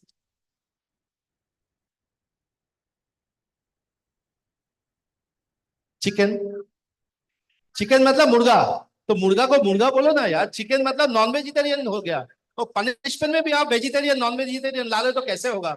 अरे sir convent school थी. मैं सोचा कि school you will say chicken रजाला. क्या बताओ? KFC. हाँ? Yeah. And punishment at home, phones taken away. What? Phones taken away. Phones taken away. See, that's a punishment which is the new generation. Phones taken away. So I'll come back to the new generation. Just tell me, what was your punishment in school? In school, teacher used to make me stand outside, but at home, my mother used to beat a lot. That's why she is not there. Either khada.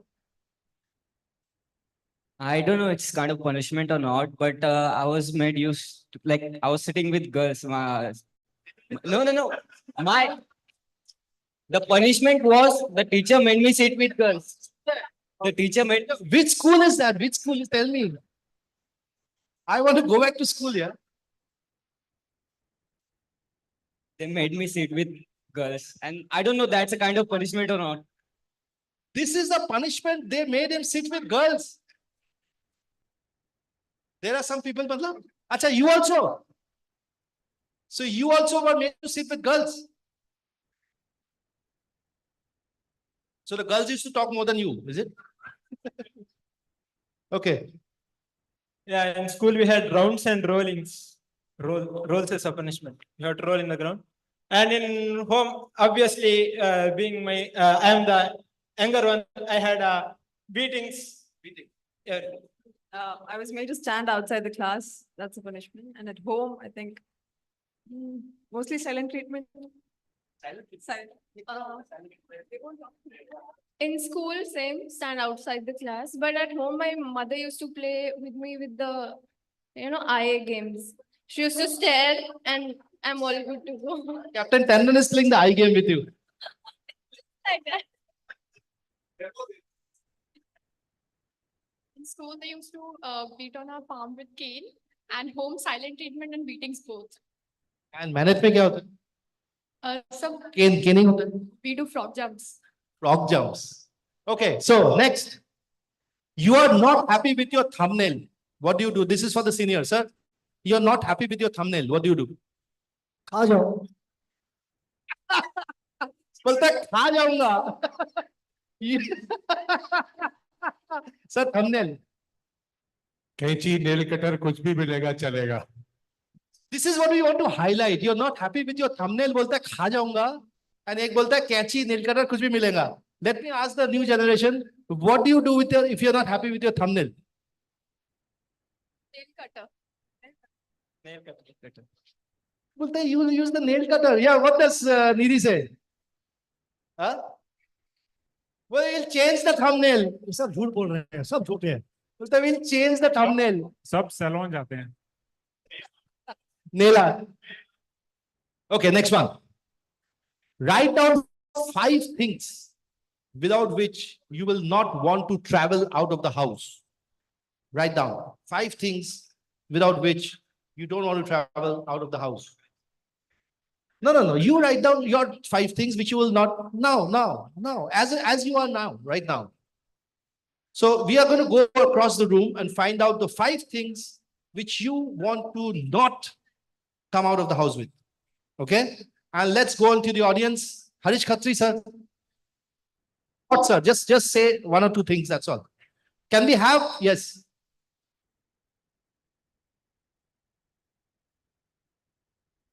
आजकल latest है sunscreen लगाना जरूरी होता है. Sunscreen तो आप चेहरे पे लगाते हो, sir. अच्छा. So what you cannot go out of the house with? Yes. Manoj Gandhi. One mobile. One mobile. Second would be credit card. So credit card. What does Shalini ma'am say? My credit card for sure. Okay, what does the new generation say? Yes, sir, right at the back. Captain Halbe. Get a microphone across to him, and when we come back to the. I'm a old-fashioned Bombaya. That we know. Traveled by local train, and any self-respecting Maharashtrian who traveled by local train will know that phrase called pe ru cha pa pa. Pen, rumal, chabi, pocket, pass. Okay. Mobile. PS5. Mobile, PS5. Mobile. Phone. Obviously phone. So, the new generation millennials have nothing to do other than the phone. I mean, you don't want to go out of the house without the phone. Let's go to the senior most guy. My second private mobile. Whiskey bottle. अभी लाए हो क्या? Phone, wallet keys, car keys. काकी क्या? अच्छा काकी. मैं सोचा काकी. The किसका काकी? Okay. How do you recharge? Fast. No time to think. How do you recharge? Yes, you know, How do you recharge? phone charge. How do you recharge? How do you recharge? Yes. Whoa, Anand Tripathi bolta hai, sleep. See how the various age groups answer. So she says, what did you say? Following the reels, Instagram reels. Scrolling the reels, she recharges. Anand Tripathi sleeps. And everybody says by Google Pay or, by Phone Pay or Google Pay. So the meaning of recharge itself as, spa. Sir, how do you recharge? I'll give you a live demo at 8:30.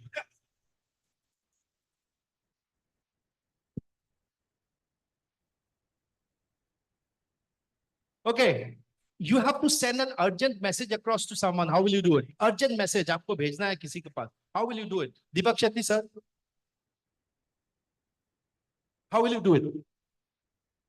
So obviously the WhatsApp, but it was good old days. It was through the pigeon. You could send it. Okay. You have to send an urgent message to somebody. How do you do it? Don't ask me, huh? Tell the chief cook. You have to send a message. Come on. WhatsApp. So a message, you pigeon and chief cook ka zamana gaya, it's only about WhatsApp, right? Now, juniors. So no seniors, no middle age. Only this question is only for the juniors. And you are supposed to be the juniors. ठीक है? अभी पता चला punishment लड़की लोग के साथ बैठ के क्या सीखे हो. Okay, चलो. This question is only for the juniors. What is this? Radio.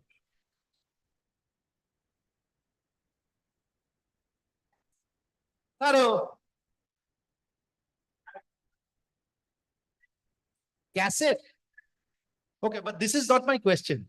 The actual question is coming now. How do you repair this? No, please don't. So, sometimes you play the kind of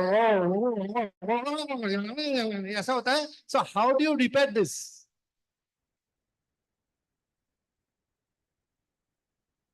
No, same का नहीं हुआ. Same क्या? Don't know. Who's the youngest in this auditorium? David Bilwarkar.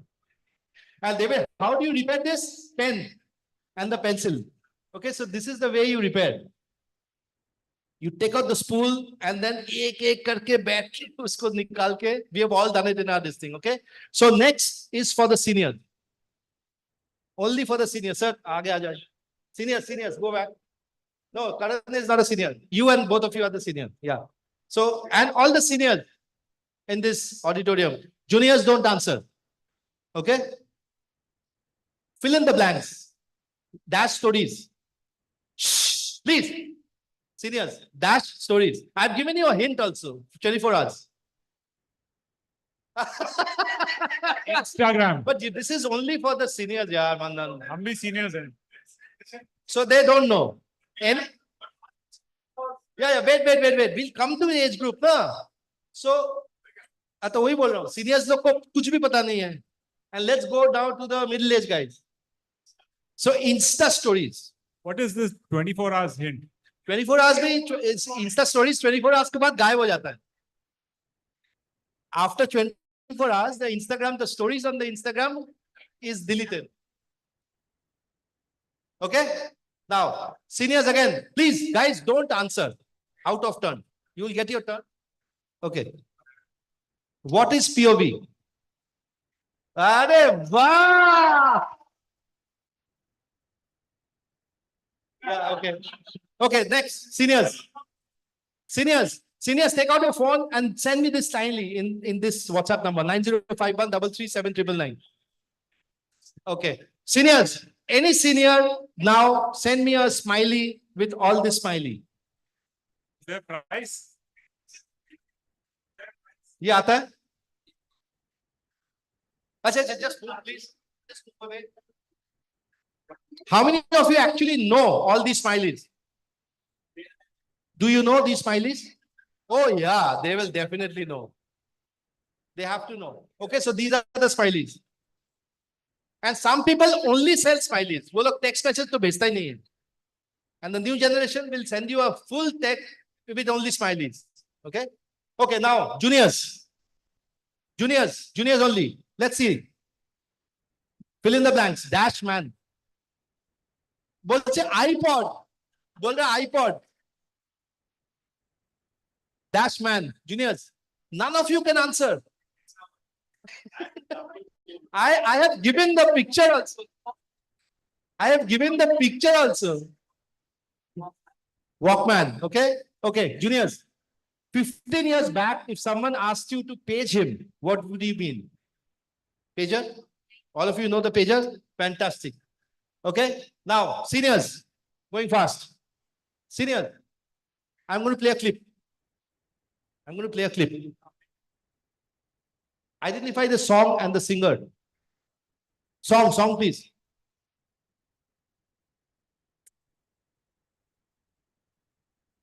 Only for the seniors.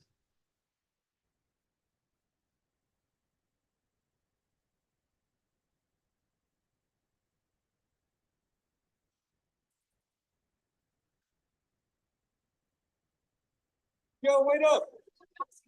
I got a song filled with shit for the strong wills. When the world gives you a raw deal, set you off till you scream, piss off, screw you when it talks. Seniors, anybody? See, pura blank, pura everything blank. Yes. Okay, juniors. And who's the singer? Yes, Eminem. Okay, and now, junior, बहुत हंसी हो गया. Juniors, this is only for the juniors. And you have to identify this clip. A musical clip.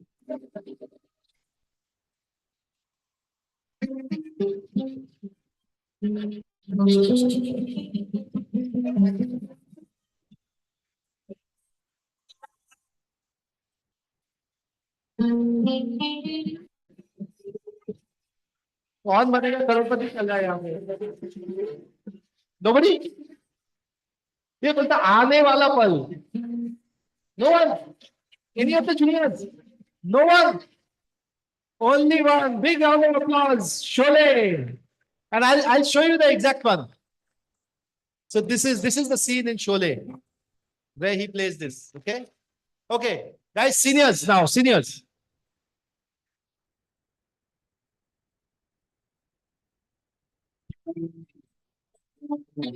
Juniors, sorry. Juniors, ये क्या है?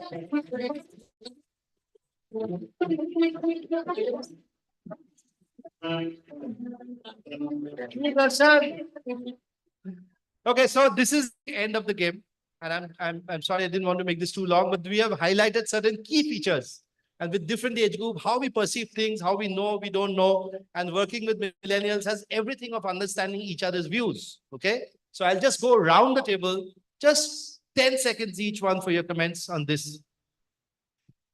It's not about being somebody smarter. It's like, how you are dealing in that situation. Exactly. So nobody's being smarter. Yeah, the difference is, of course, the age plays a lot of difference. And I think we have to adjust, both the generations have to adjust with each other. There are learning from, which we learn from these young guys. And I think they should also appreciate that the older guys also require time to understand them. And I think it's give and take on both ways. Thank you. I think it's generation gaps exist. It's a thing, and it's always been there and it always will be. So no matter what we do, there will still be a gap. And I would say as the seniors, the onus is on us to try to fill in the gap. And of course, if juniors would like, they're welcome to come over to our side. They will eventually. But I think the onus is on us to take that extra step. Life is evolving, and definitely the juniors today are like for like at the same age. I think they are far more informed, far more intelligent. A little bit of effort from our side may have been responsible for that, but I think they should continue to grow. But please come to us for advice because we still give advice for free. They have Google now.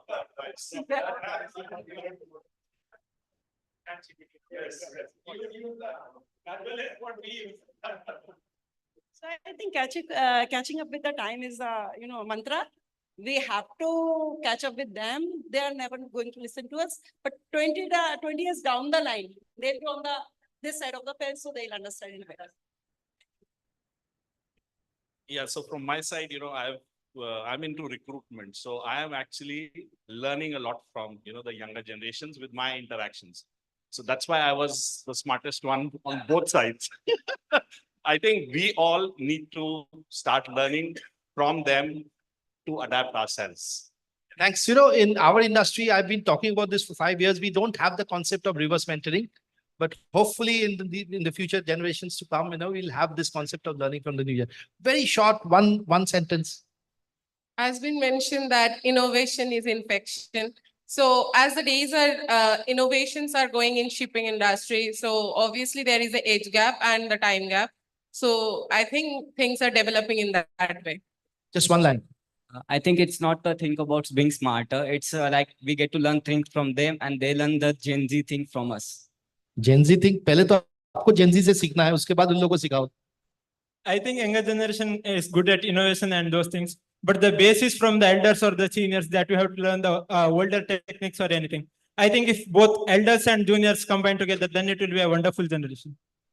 I think, yeah, I think both of us can learn from each other. So we can promote sustainability. As we discussed, ChatGPT and Google, unlike you, they are not experienced, and you uphold a different aura that we have to learn from you guys. ये आपका sponsorship हो गया क्या? Just asking. So like Sir said, that millennials can learn a lot from Gen Z so that they adapt in our generation, but we can learn a lot from them so that we have a better lifestyle and a lot of better decision-making ideas. Thank you, ladies and gentlemen. Oh, this is food for thought till we meet again and then see what the actual recharge is. Thank you, sir. Thank you all for your engagement in this session, because we couldn't not do this session when talking about future skills. We had to show the gaps that we have amongst all of us in our different lifestyle. Thank you very much. Big round of applause for the millennials. This here. was an exciting session. Thank you, Captain Shaukat Mukherjee, and all of you participants. This was really, truly energizing. How do you feel? Who's that saying great? I only hear it from one table. Who's the others? Can you say great? That's good. That's good. Yes. So now we proceed as on agenda. What we have is, ladies and gentlemen, a very unique moment in the evening today. So we are embarking on a journey of collaboration and innovation in the maritime realm, right? It is our privilege, of course, at this moment to present a special segment tailored for business engagement, the Manet Confluence. This exclusive session offers a unique opportunity for industry stakeholders to interact directly with the esteemed think tank of Manet, delving into insightful discussions and exploring avenues for partnership and growth. Ladies and gentlemen, before I proceed any further, there is a short clip that we would like you to watch and turn your attentions to the screen.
Well, without further ado, let us welcome on stage representatives from Manet who will be on stage with us. Captain Perit Mishra, the principal of Manet. Please come up on stage, sir. Mr. Rajiv Kashikar, who is the chief engineer and also the HOD for placements. Chief Engineer Advait Kunde, HOD of Marine Engineering, and Dr. Vrushali Rampure, HOD Academics. Will you please join us on stage? Ladies and gentlemen, a huge round of applause as they are welcomed on stage by none other than our moderator, Captain Shaukat Mukherjee. Joining us from the audience, that is from the MIT group, we will have Dr. Mangesh Karad and Dr. Sunita Karad, Dr. Ramachandra Pujari and Professor Shrikant Gunjal, who will be seated in the audience in the interactive session. Over to Captain Shaukat. Okay, so ladies and gentlemen, this is going to be quick. Next 20 minutes, we'll have question answer sessions from the audience. A lot of people are here who've not visited Manet. I've had the good fortune and opportunity of visiting Manet several times and taking the whole round. And I'm greatly impressed. This is not just, I'm not trying to, say something just because they're on stage, but yes, they have the world's largest dome. I was flabbergasted, and they have it is the world's largest dome inside the campus. They have also something which is very close to my heart. They had the Lata Mangeshkar Musical Academy. And I had the honor of being the chief guest the guest of honor in one of the felicitation in the MIT college in Mumbai, where Adinath Mangeshkar was the chief guest. And he spoke eloquently about the conviction and about the contribution of the Lata Mangeshkar Academy, which is inside. And they have Sa, Re, Ga, Ma, Pa, Dha, Ni, Sa. They have 8 schools. So once you graduate from Sa, then you graduate into Sa, Re, and then you graduate into Re, Ga. And I am made to believe that Lata Mangeshkar has herself been institutionalized in that academy. They have also one fantastic thing which I was really so impressed. They have, and I'm also made to believe the whole campus was once owned by Raj Kapoor. The land was owned by Raj Kapoor, from where they've got it. And they have a Raj Kapoor studio museum, and they have the wax. Actually, it's a wax museum. And when I went there, it is so lifelike. And in one of and you have the studio. This is where Raj Kapoor stayed himself. And Raj Kapoor's wax statues are, all in all the bedrooms. He's lying on the ground, and you feel so lifelike. So amazing work. And now we have the think tank and the people here who run the institute, run Manet. And we are going to ask them a few questions and about Manet, about how the origin. And I'm opening the house to you so that you can, because we have industry representatives here. So about training, about the facilities, and it's all. And this is the time when we have a good interaction with the industry. This is a industry B2B event, right, sir? So Rajiv, a little bit on your job, your role in Manet. Good evening. Good evening, gentlemen. Thank you very much for the time, all of you. I am taking care of placements and training related to placements in Manet. Dr. Karad has already given us a guidelines because we believe in holistic development of a student. So whenever we are making cadets ready, we keep that in mind. We have a separate school known as SCIL, School of Corporate Innovative Learning, as well as we have OLQ, that is Officers Like Quality. We have brigadiers and majors who represent Manet, and they take care of the students. They develop their officers like quality in the students. And this School of Cooperative Innovative Learning, they are responsible for PI, LI, all these type of tests which many companies conduct. So whenever a company is approaching us for cadets, first we select the cadets according to the marks, whatever the company's requirements are. And then we train them. We have their mock-up interviews by CMI captains in Pune, as well as chief engineers who are outside Manet, third party. We don't interfere into their jobs. And they give a separate marks sheet to us, how this boy or a girl has performed in various departments. And accordingly, we make a list, and then that list is sent to the company. And then the company further shortlist the list and they send it to us. And then we invite the company for interviews. That's how it goes on. Thank you. So, Captain Paresh Mishra, yes. So, by the way, Captain Paresh Mishra we had an event in November where we had the Innovation Awards. And from this in technological, it was called TIM, Technology in Innovation, and IIM Awards, Innovation in Maritime Awards. Captain Paresh Mishra was the winner of Innovation in Technology Awards from the Seafarer side. So, big round of applause to him. Captain Mishra, I have... Thank you, sir. Huh? Oh, you have already, he's got the thing patented in his name also. So thank you. I just want to roll over. I've seen you at the workplace, right?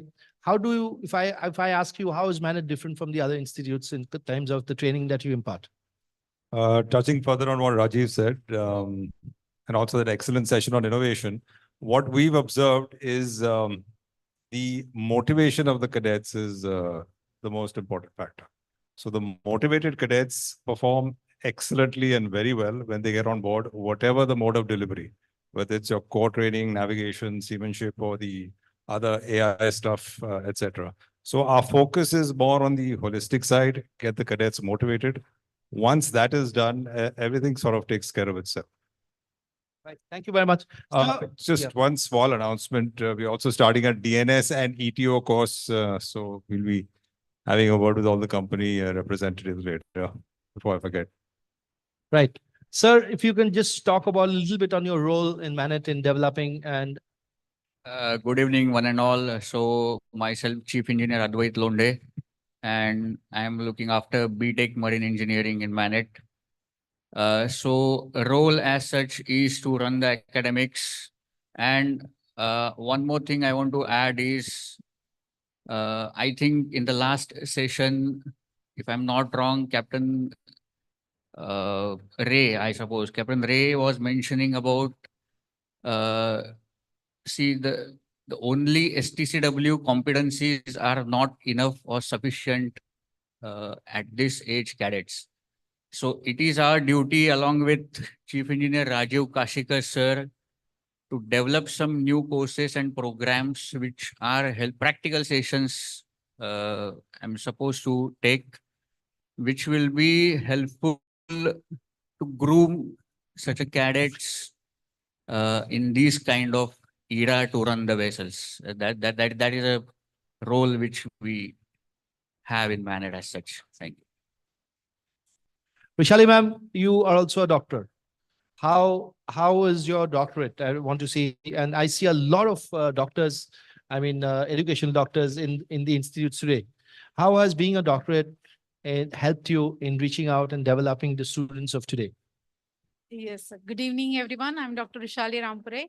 And here at Manet, I'm HOD Academics. So as per sir's question, I have done my doctorate in electronics. And when at Manet, the students, when they take admission, they're raw.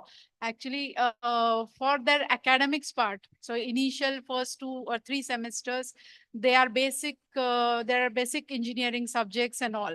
So the electronics, electrical, thermodynamics, mechanical, the control and instrumentation, those kind of subjects are there. So taking care of that academic part and the discipline part, that is basically the role here in Manet. Thank you very much. I would like to go to Dr. Mangesh Karat, sir, with a question that, you are one of the pioneers maybe in starting MIT, ADT University, and I have visited your MIT University as well on technology. What impetus did you have to start the marine engineering training, the Manet part? It is a long history. In 99, when there were maritime field was, just opened up for the private colleges. If you can slightly speak louder so people Yeah, can. yeah. In 99, when the maritime field was opened up for the private colleges, Manet is always in the search of, MIT group is always in the search of the new areas, pioneering areas. So that is the specialty of MIT group. So that time we thought, we have to venture into this maritime field. And in 2001, we started Manet with that passion. MIT in 1983 started with the polymer engineering, then petroleum engineering, petrochemical engineering, when there was hardly any college in the country. So our USP is to start in the pioneering areas and to develop that area. So with that, that vision, we started in 2001. So that is the vision. And Thank now you. we are happy last, 22 years, we have produced more than 3,500 officers, BTech and BSc Nautical. And they are selling very well. They are, at high positions. So we are very happy, satisfied about our work. Thank you. Thank you. Thank you very much, sir. I would like to go to the audience and invite you to ask them questions on the relating trading and all. So, but before that, I would like to go to Madam Sunita Karat. If you can throw some light as to your involvement, I know it's huge. And you handle a sector which is away from maritime, but then it is a full envelope of the holistic education that's so big prerogative of Manet. Thank you, Shaukar. If you can Thank just you. speak a little bit. Yeah, I'm coming. Thank you, Shaukar. As you all know that the MIT Art Design Technology University is known for the holistic approach of education, and the entire group is known for the value-based education system. And we have created a signature monument on our campus also to represent the value-based education and is how it is important for the life. 3 things we incorporate as a part of holistic education, because today only academics is not sufficient. As you are saying from today, the future skills, the session is there on the future skill. So we all are emphasizing on the value-added courses, value-added programs, and the various other things which the students need to know as a part of curriculum. So as a part of, we see at MIT ADT University, the 3 things are important. One is the personal development of the student. Second thing is that the individual development of the student and the leadership and entrepreneurship qualities.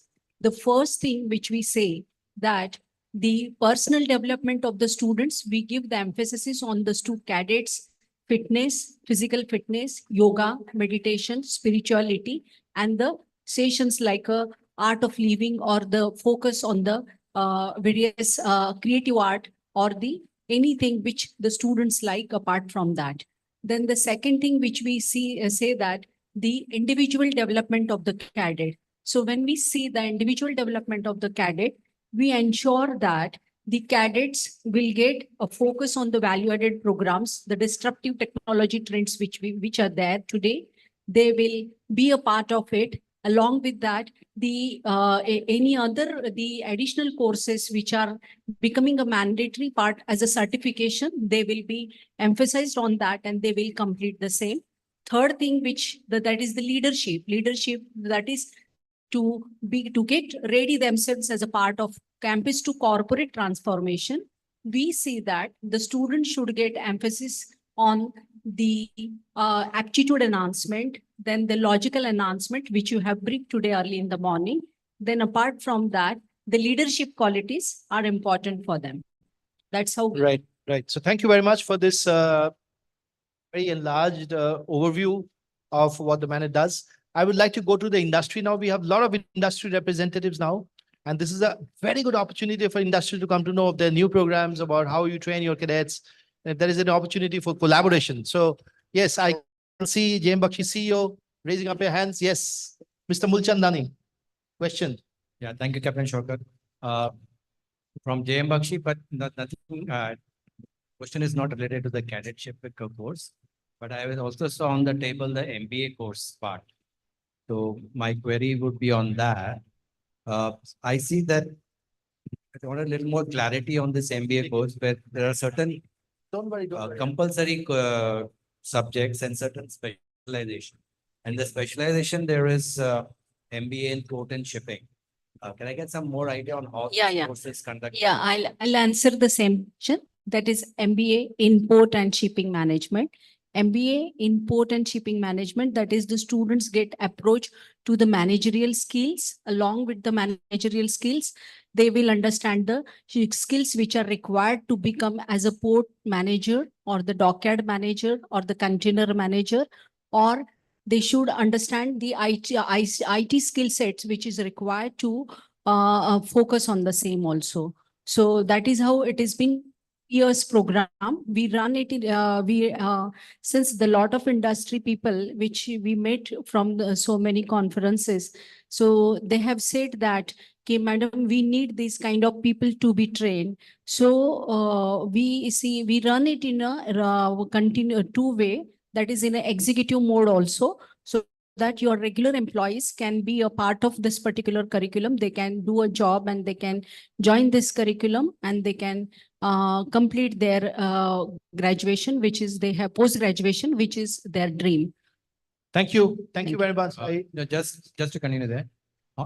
Any batches which are passed out till now in this course? Yeah, three batches are passed out in this. 3 batches are passed out and the students are selected in Adani ports.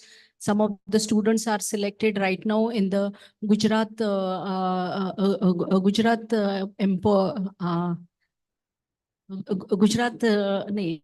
is a Gujarat Empire. Just now they have selected 2 students. So almost 20, 50 for 25 students are passed out and they're doing good. And the students are also don't have to sail the ship. They can be a part of, they have the shipping industry knowledge also, and they work on the So it's an managerial amalgamation of skills knowledge. I also. think they have the shipping industry knowledge as well. So even they're not sailors, they're not seafarers, they assist in the overall knowledge. Thank you very much. Good questions. Any other questions that you can have? This is the time that you can know about the courses, about how the industry is going on with new courses, about skill building. Anybody else? Yes. Yes, Rajiv, please. Hello. The shipping industry, very, very important. When I passed out in 1990, that time, most of us were coming from quite affluent families or middle-class families, all from metros. But nowadays, in most of the institutes, the students are coming from 2-tier, 3-tier cities. So that shipping industry should keep in mind that the students may not be that polished, but they are very well educated. So looking at the student, we might have a feeling whether this person might be okay for merchant navy, but actually he has the knowledge, he has the fire in the belly to work much more than what we have.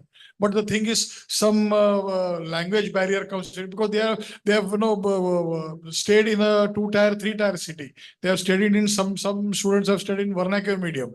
So when a shipping company approaches this thing, they should keep in mind the students might not be exactly from metros and some amount of slight language barrier might come, but the students are equally good. Thank you. So how do you address the language barrier? If you are accepting that we have a special Cambridge English courses been conducted under leadership of our principal, and we make sure that the students are taught that. So they are much better off when they come to their 5th and 6th semester comparatively to their 1st and 2nd semester. Thank you. Okay, so Sir, I want to add one thing. one sec, I want to see first who's talking. Mangesh Karat. Oh, Here. sorry. In our, whole university, we have made our English, the communication has to be very important. So we are, teaching the English as a language, but the certification is done by the Cambridge University. All of the students, maybe 5,000 students, they have to compulsorily pass into their certification, examination, level of examination. They have different levels. So our majority of the students, they pass into B+ category, that is 60% and above. So they are employable at a global level. So that is the meaning of that level. So MIT ADT University is the university which has made, validation from the very renowned university, which is good in English, Cambridge University examination, or we can say Cambridge University. So that is a speciality of the MIT. We get validated all the things from the third-party agencies. Like we run the design college, whether the students are really becoming the creative or not, that we check, every year, after every year, there is a third-party agency which runs the, they take the test and whether it is really improving on the creative side or not, that feedback is given to the director of the institution, and accordingly we do the trial or we do the other experimentation to improve him or her on that side, the creative cluster, I mean to say. If Thank he you very runs much, the sir. creative course. Thank you very much, sir. We are aware that the time is passing and we don't want to miss out on the evening fun. We have another session of Minute right now for the felicitation, so we want to end this. Thank you, Rajiv. Thank you very much. Thank you, and thank you for a big round of applause for the management team and for their commitment in building seafarers education. And now we move over. I'll hand over to Delise and we can start the. We have a wonderful session of felicitations as well as a very nicely intricated and curated awards, which is called the Sagar Ratna Awards. Okay. So Delise, you can take over from here, and we're waiting to honor a lot of people and this. Sure. Thank you, Captain Shaukat. Thank you.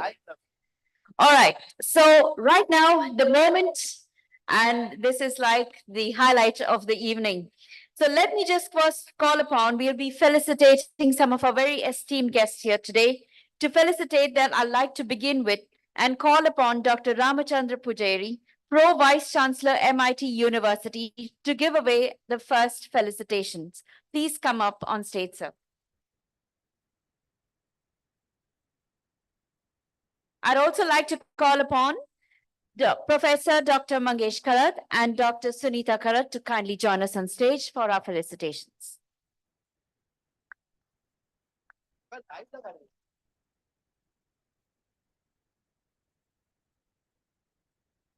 Thank you for joining us on stage. We were first felicitating the MD of Bernard Schultz Cruise Service Center, Captain Sankalp Shukla. Please come up on stage.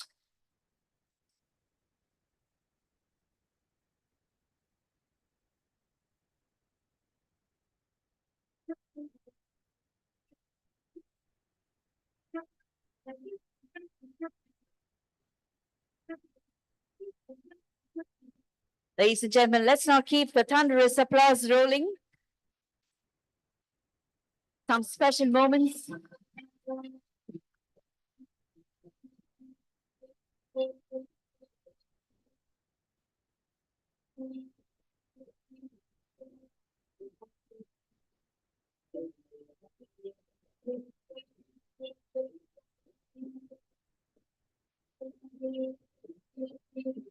Thank you, Captain Shukla. I'd now like to call upon the CEO of POSMA, Captain Rajesh Tandon, to please come up on stage.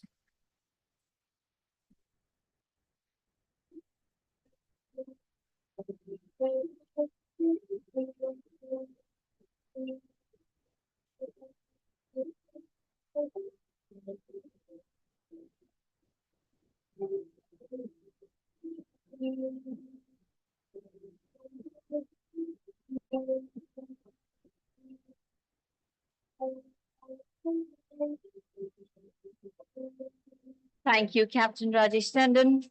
Calling up next on stage is our chairman from MASA, Captain Girish Fadnis. Please come up on stage.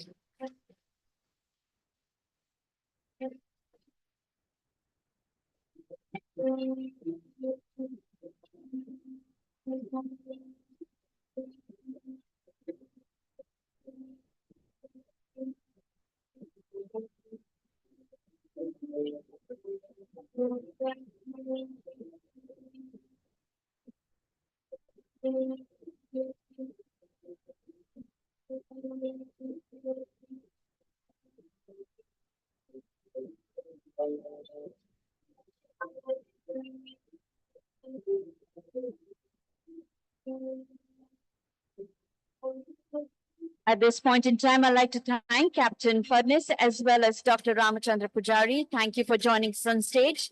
Professor Mangesh Karad and Dr. Sunita Karad, please remain on stage with us. I'd now like to invite Mr. Anasaib Tikale, Chief Institutional Outreach Relations, to join us on stage for our next set of felicitations. Mr. Anasaib Tikale.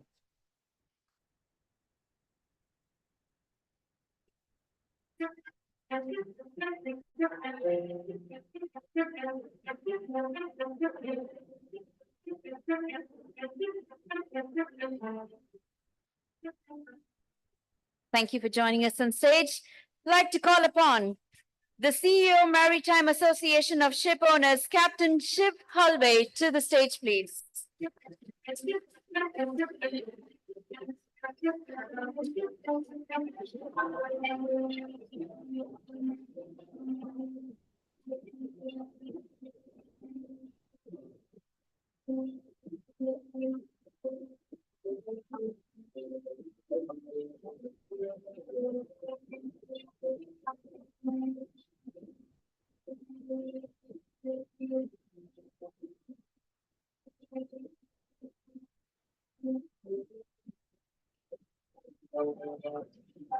Thank you, Captain Halve.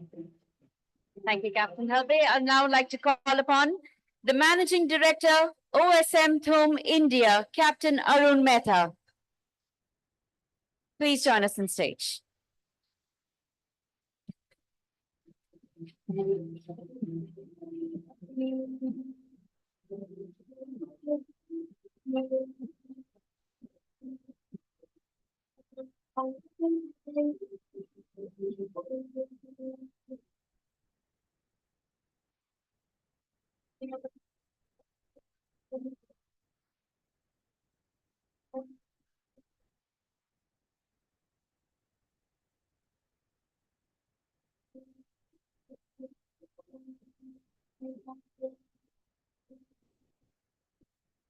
Thank you. I'd like to now just call upon a Managing Director, Danacom Tankers, Captain Mohan Naik, to the stage.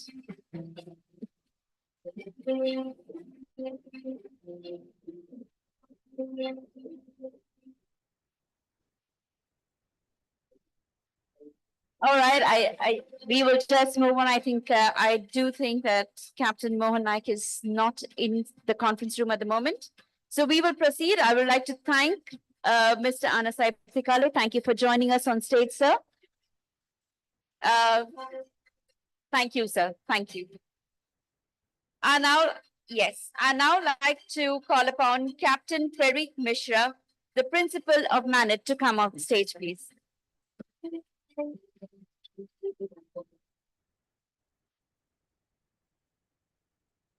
Well, I this also like to now call upon the Head of Training, the International Maritime, Mr. Rob Gale, to the stage.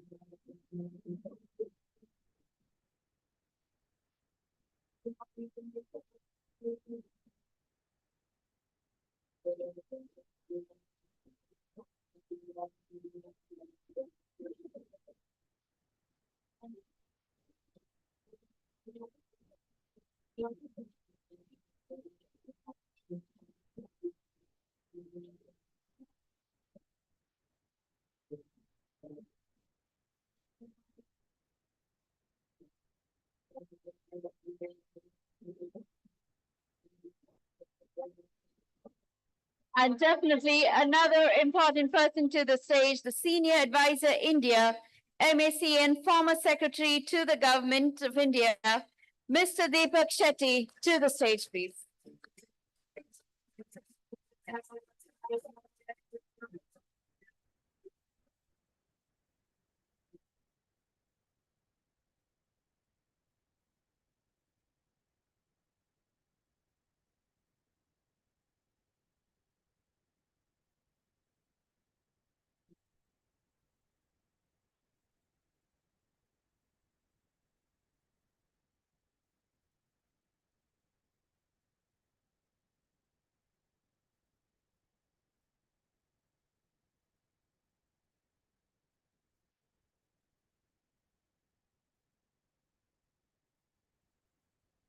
Thank you, Mr. Shetty. And thank you, Captain Prerit Mishra, for joining us on stage. While we still have Professor Dr. Mangesh Karar and Dr. Sunita Karar to continue remaining on stage with us to give away now the most awaited, the Sagar Ratna Awards. Ladies and gentlemen, it is with great honor and reverence that we introduce the prestigious Sagar Ratna Awards ceremony. Sagar symbolizing the vast ocean, and Ratna, the epitome of excellence, aptly capture the essence of these distinguished awards. This coveted recognition celebrates individuals and organizations whose contributions have illuminated the maritime industry with brilliance and innovation. In addition to the Sagar Ratna Awards, Manet and TNC are delighted to extend their appreciation to select companies and eminent personalities for their invaluable contributions to shaping the maritime landscape. Join us as we honor these luminaries and celebrate their remarkable achievements. Let's not keep the thunderous applause rolling. To give away the first set of awards, may I also invite on stage the Chief Engineer Rajiv Kashikar, Rajiv Kashikar ji on stage, HOD placements to please come on stage, sir.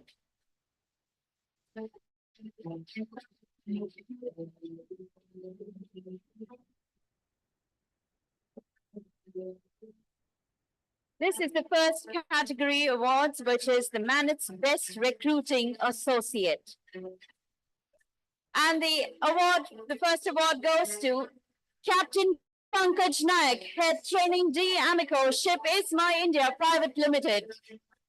Please come up on stage. Let's hear the applause. Very well deserving luminaries on stage.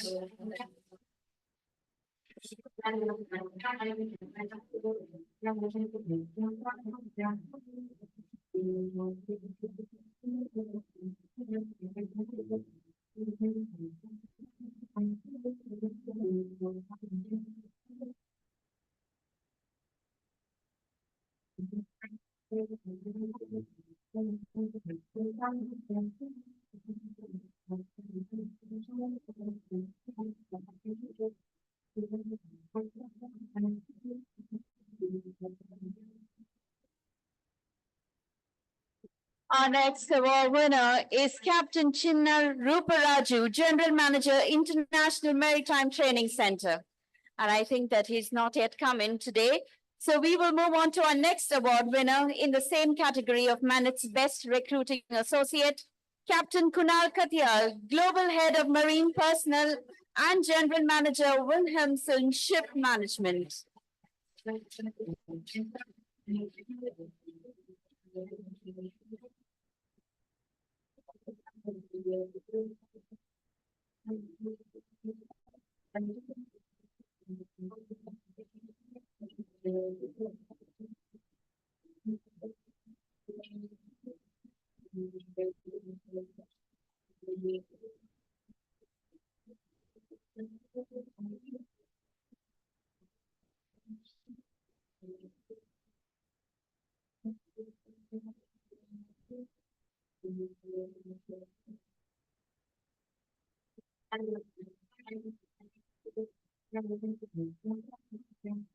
I'd like to thank Chief Engineer Rajiv Kashikar for joining us on stage. Thank you, sir, for giving out the first set of awards. To give away the second set of awards, I'd like to call upon Chief Engineer Advait Londe, HOD Marine Engineering, to join us on stage, please.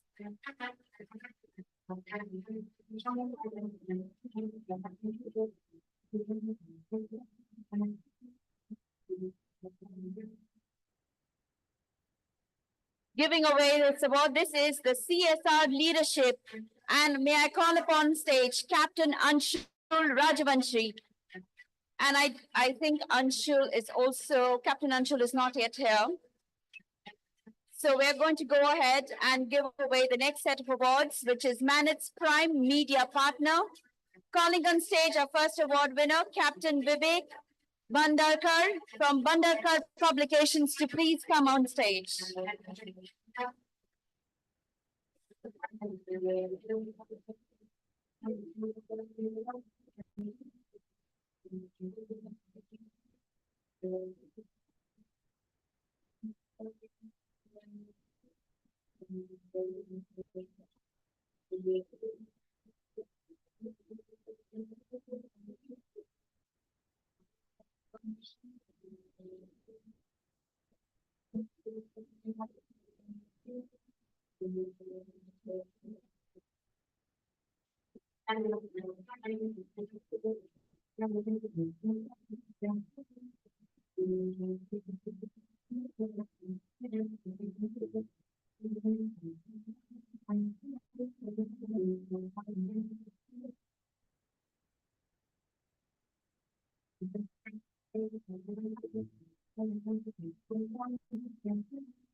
Thank you. And now the next category is Excellence in Maritime Industry.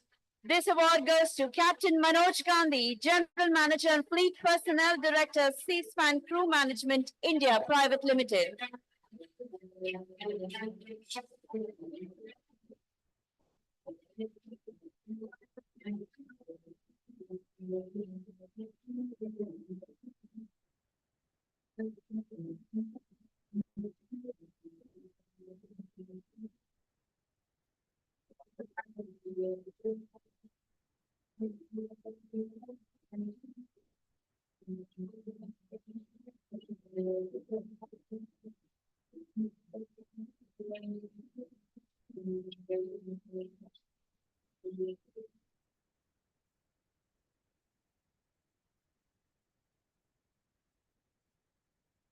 Thank you for joining us on stage. Albert Lunde, thank you for giving us the set of awards. To give away the next set of awards, I'd like to call upon Dr. Brushali Rampure, who is the HOD of Academics, to join us on stage, please.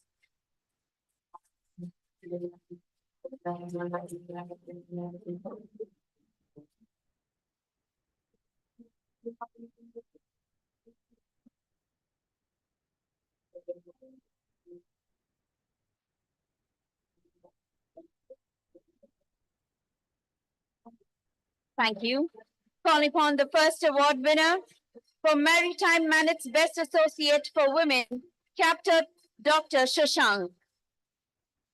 I'm sorry, Captain Dr. Jahangir Shashank. Can you please join us on stage? Captain Dr. Shashank. So sorry for the typo on that.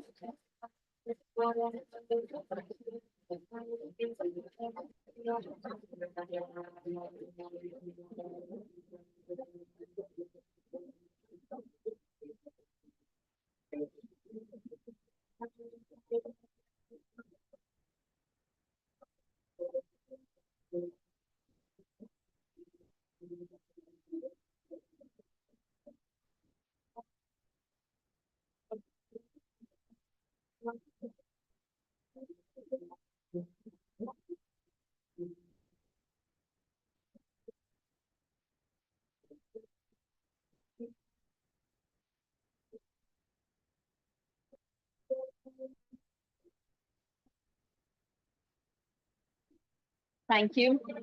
At this moment, I take a special moment to call on stage for a felicitation. And this is to the Managing Director, Dynacom Tankers, Captain Mohan Naik, to please come up on stage.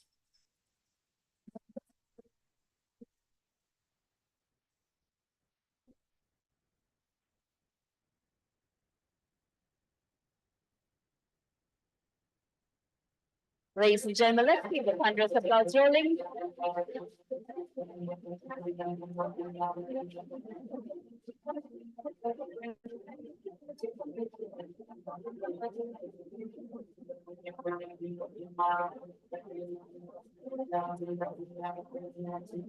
I'd like to now call upon Manit's Best Associate for Women again, an award going out to Captain Karan Kochar, Managing Director at NERS.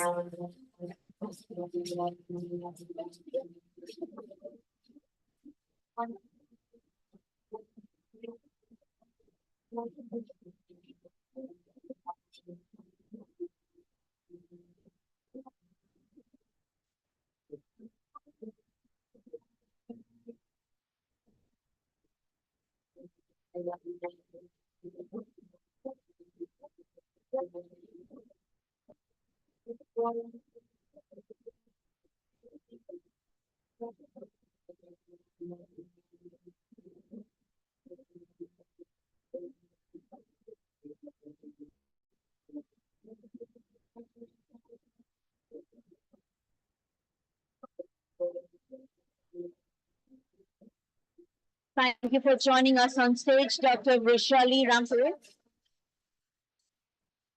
Now, to give away this special award, I would first like to call on stage to join us on stage is Professor Shrikant Gunjal, Vice Principal Manet and Corporate Outreach at MIT ADT University.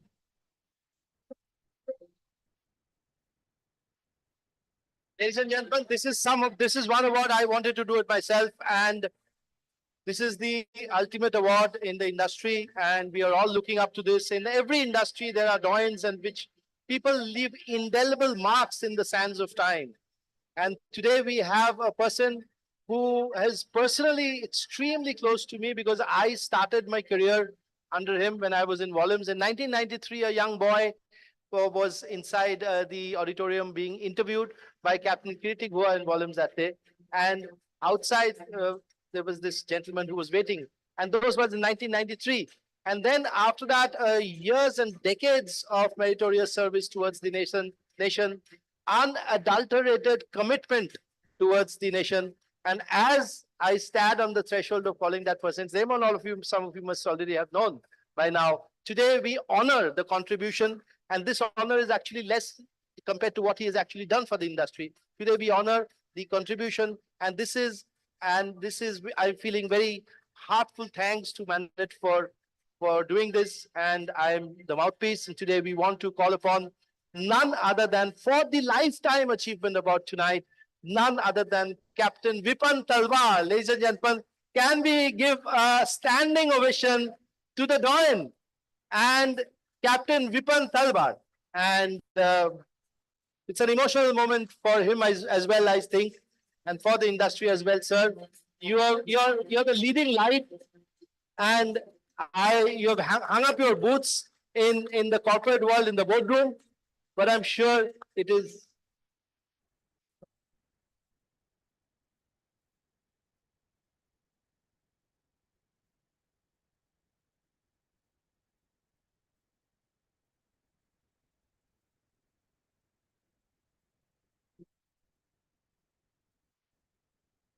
Ladies and gentlemen, indeed a very proud moment.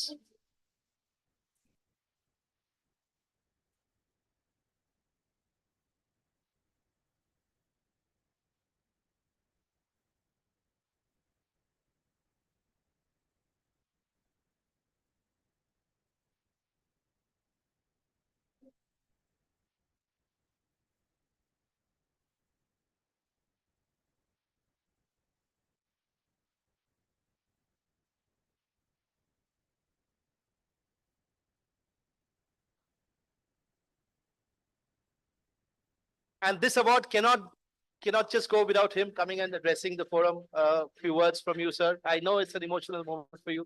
I can see it in your eyes. Words of wisdom. Thank you, Shaukat. Thank you, Manet, and people who kind of chose me for this award. Thank you so much.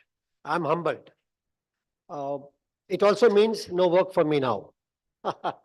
Rajesh is very happy. Well, I remember the day, 15th December 1971, when I joined the first vessel, Gandhi Jayanti, in Kidderpur Docks, Calcutta. It's been 52 years, sailed till 88, came ashore, had lovely time all throughout. Given a chance, I would be, if I'm ever reborn, I would join shipping. That will be my ambition. It has given me so much. Whatever life from a small town, I came from a very small town called Ambala, Kent. I was selected for the army. And then my uncle, who was a brigadier at that time, he asked me, what is the future in shipping? I didn't know anything. But well, they said, okay, go and join ship. And here I am today after 52 years. I have had very good innings on the ship, ashore, everybody, my seniors, my colleagues, they have helped me, guided me. And, whatever little bit we could do, we have done to the best of our ability. I always say, and everybody say, of course, knows that hard work, integrity, and honesty always pays. Sometimes it doesn't pay to many people, probably because God's hand has to be there. And I think I'm the blessed one to have his hand, and everybody, whoever is present, and my other colleagues, their blessings. I would like to thank all of you for this long journey. Special thanks to my family. Without them, probably I wouldn't have been able to do all those things. Sorry for being emotional. I have not been able to give good, a lot of time to them due to whatever reasons, work-related reasons. So thank you very much, Alka. Thank you, Satakshi Rohan.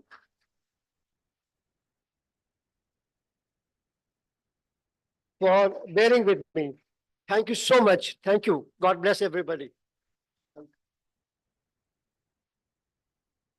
Hearty congratulations to you, sir. And I also like to thank, of course, Professor I'd like to thank Professor Mangesh Karad and also Dr. Sunita Karad for giving away all the awards. And sir would like to share a few words with us. Sir. Hearty congratulations to all the Sagaratna awardees. I'm really delighted to give you the awards. MANET is nothing, very small element of the maritime field. One training college, one training institute, university, we can say. But it was my desire since 2008-9 to give the awards by this name. But anyhow, it could not, it never clicked. Now, I had circulated the forms that time for the nomination, but I think maritime field, they neglected it. MANET was not that big brand. But finally, I'm thankful to the Captain Shaukat Mukherjee. This year, we could do it. Finally, the dream has manifested. We really see the number of, award ceremonies throughout the country, like a civilian awards are given, Padma Shri, Padma Bhushan by the government. The sports awards are given by the government, Arjuna Award, Eklavya Award, and so many awards. So many awards are there. MIT itself has started so many awards. Bharat Asmita Award for very top-notch people who really influence the society, who really make the impact on the society, journalist, leader, teacher, the filmmaker, whose films has made the difference. We thought, the maritime, the professional engineers, captains, they are not acknowledged to that level. Actually, you are the driver of the economy. You really run so much, transportation. So you are the driver of the economy, but still, I think that much acknowledgement is not given to the maritime professionals, is our feeling. So with that, with that desire, these awards are started, and I hope really everyone, this moment is a very, very historical moment in that individual person's life, because you are really working hard 24/7. I know how much challenging it is to work as the managing director of some company. The ships are sailing somewhere, something may happen, but still you people are working, you are driving the country. So this is a small acknowledgement by the society for you people, nothing more than that. So I'm very grateful for accepting our awards.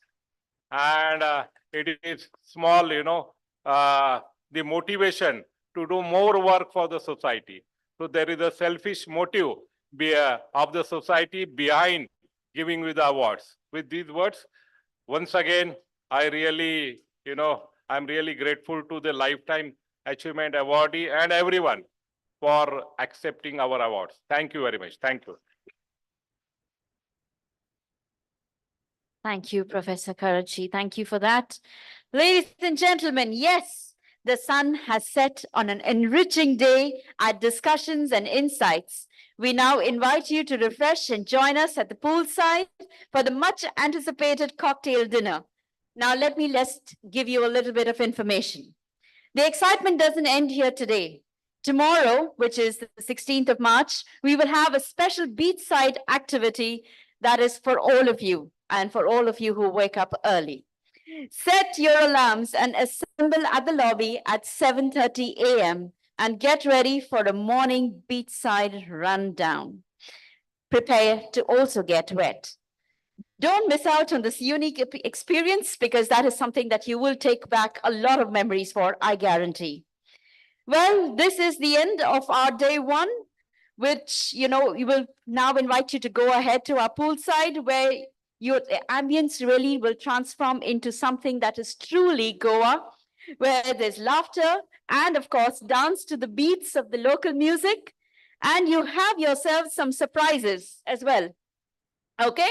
And that's Captain Shaukat saying, let's go. Everybody enjoy Goa. Thank you, everyone. And we'll see you tomorrow. And of course, I'll see you at the dinner as well. Enjoy.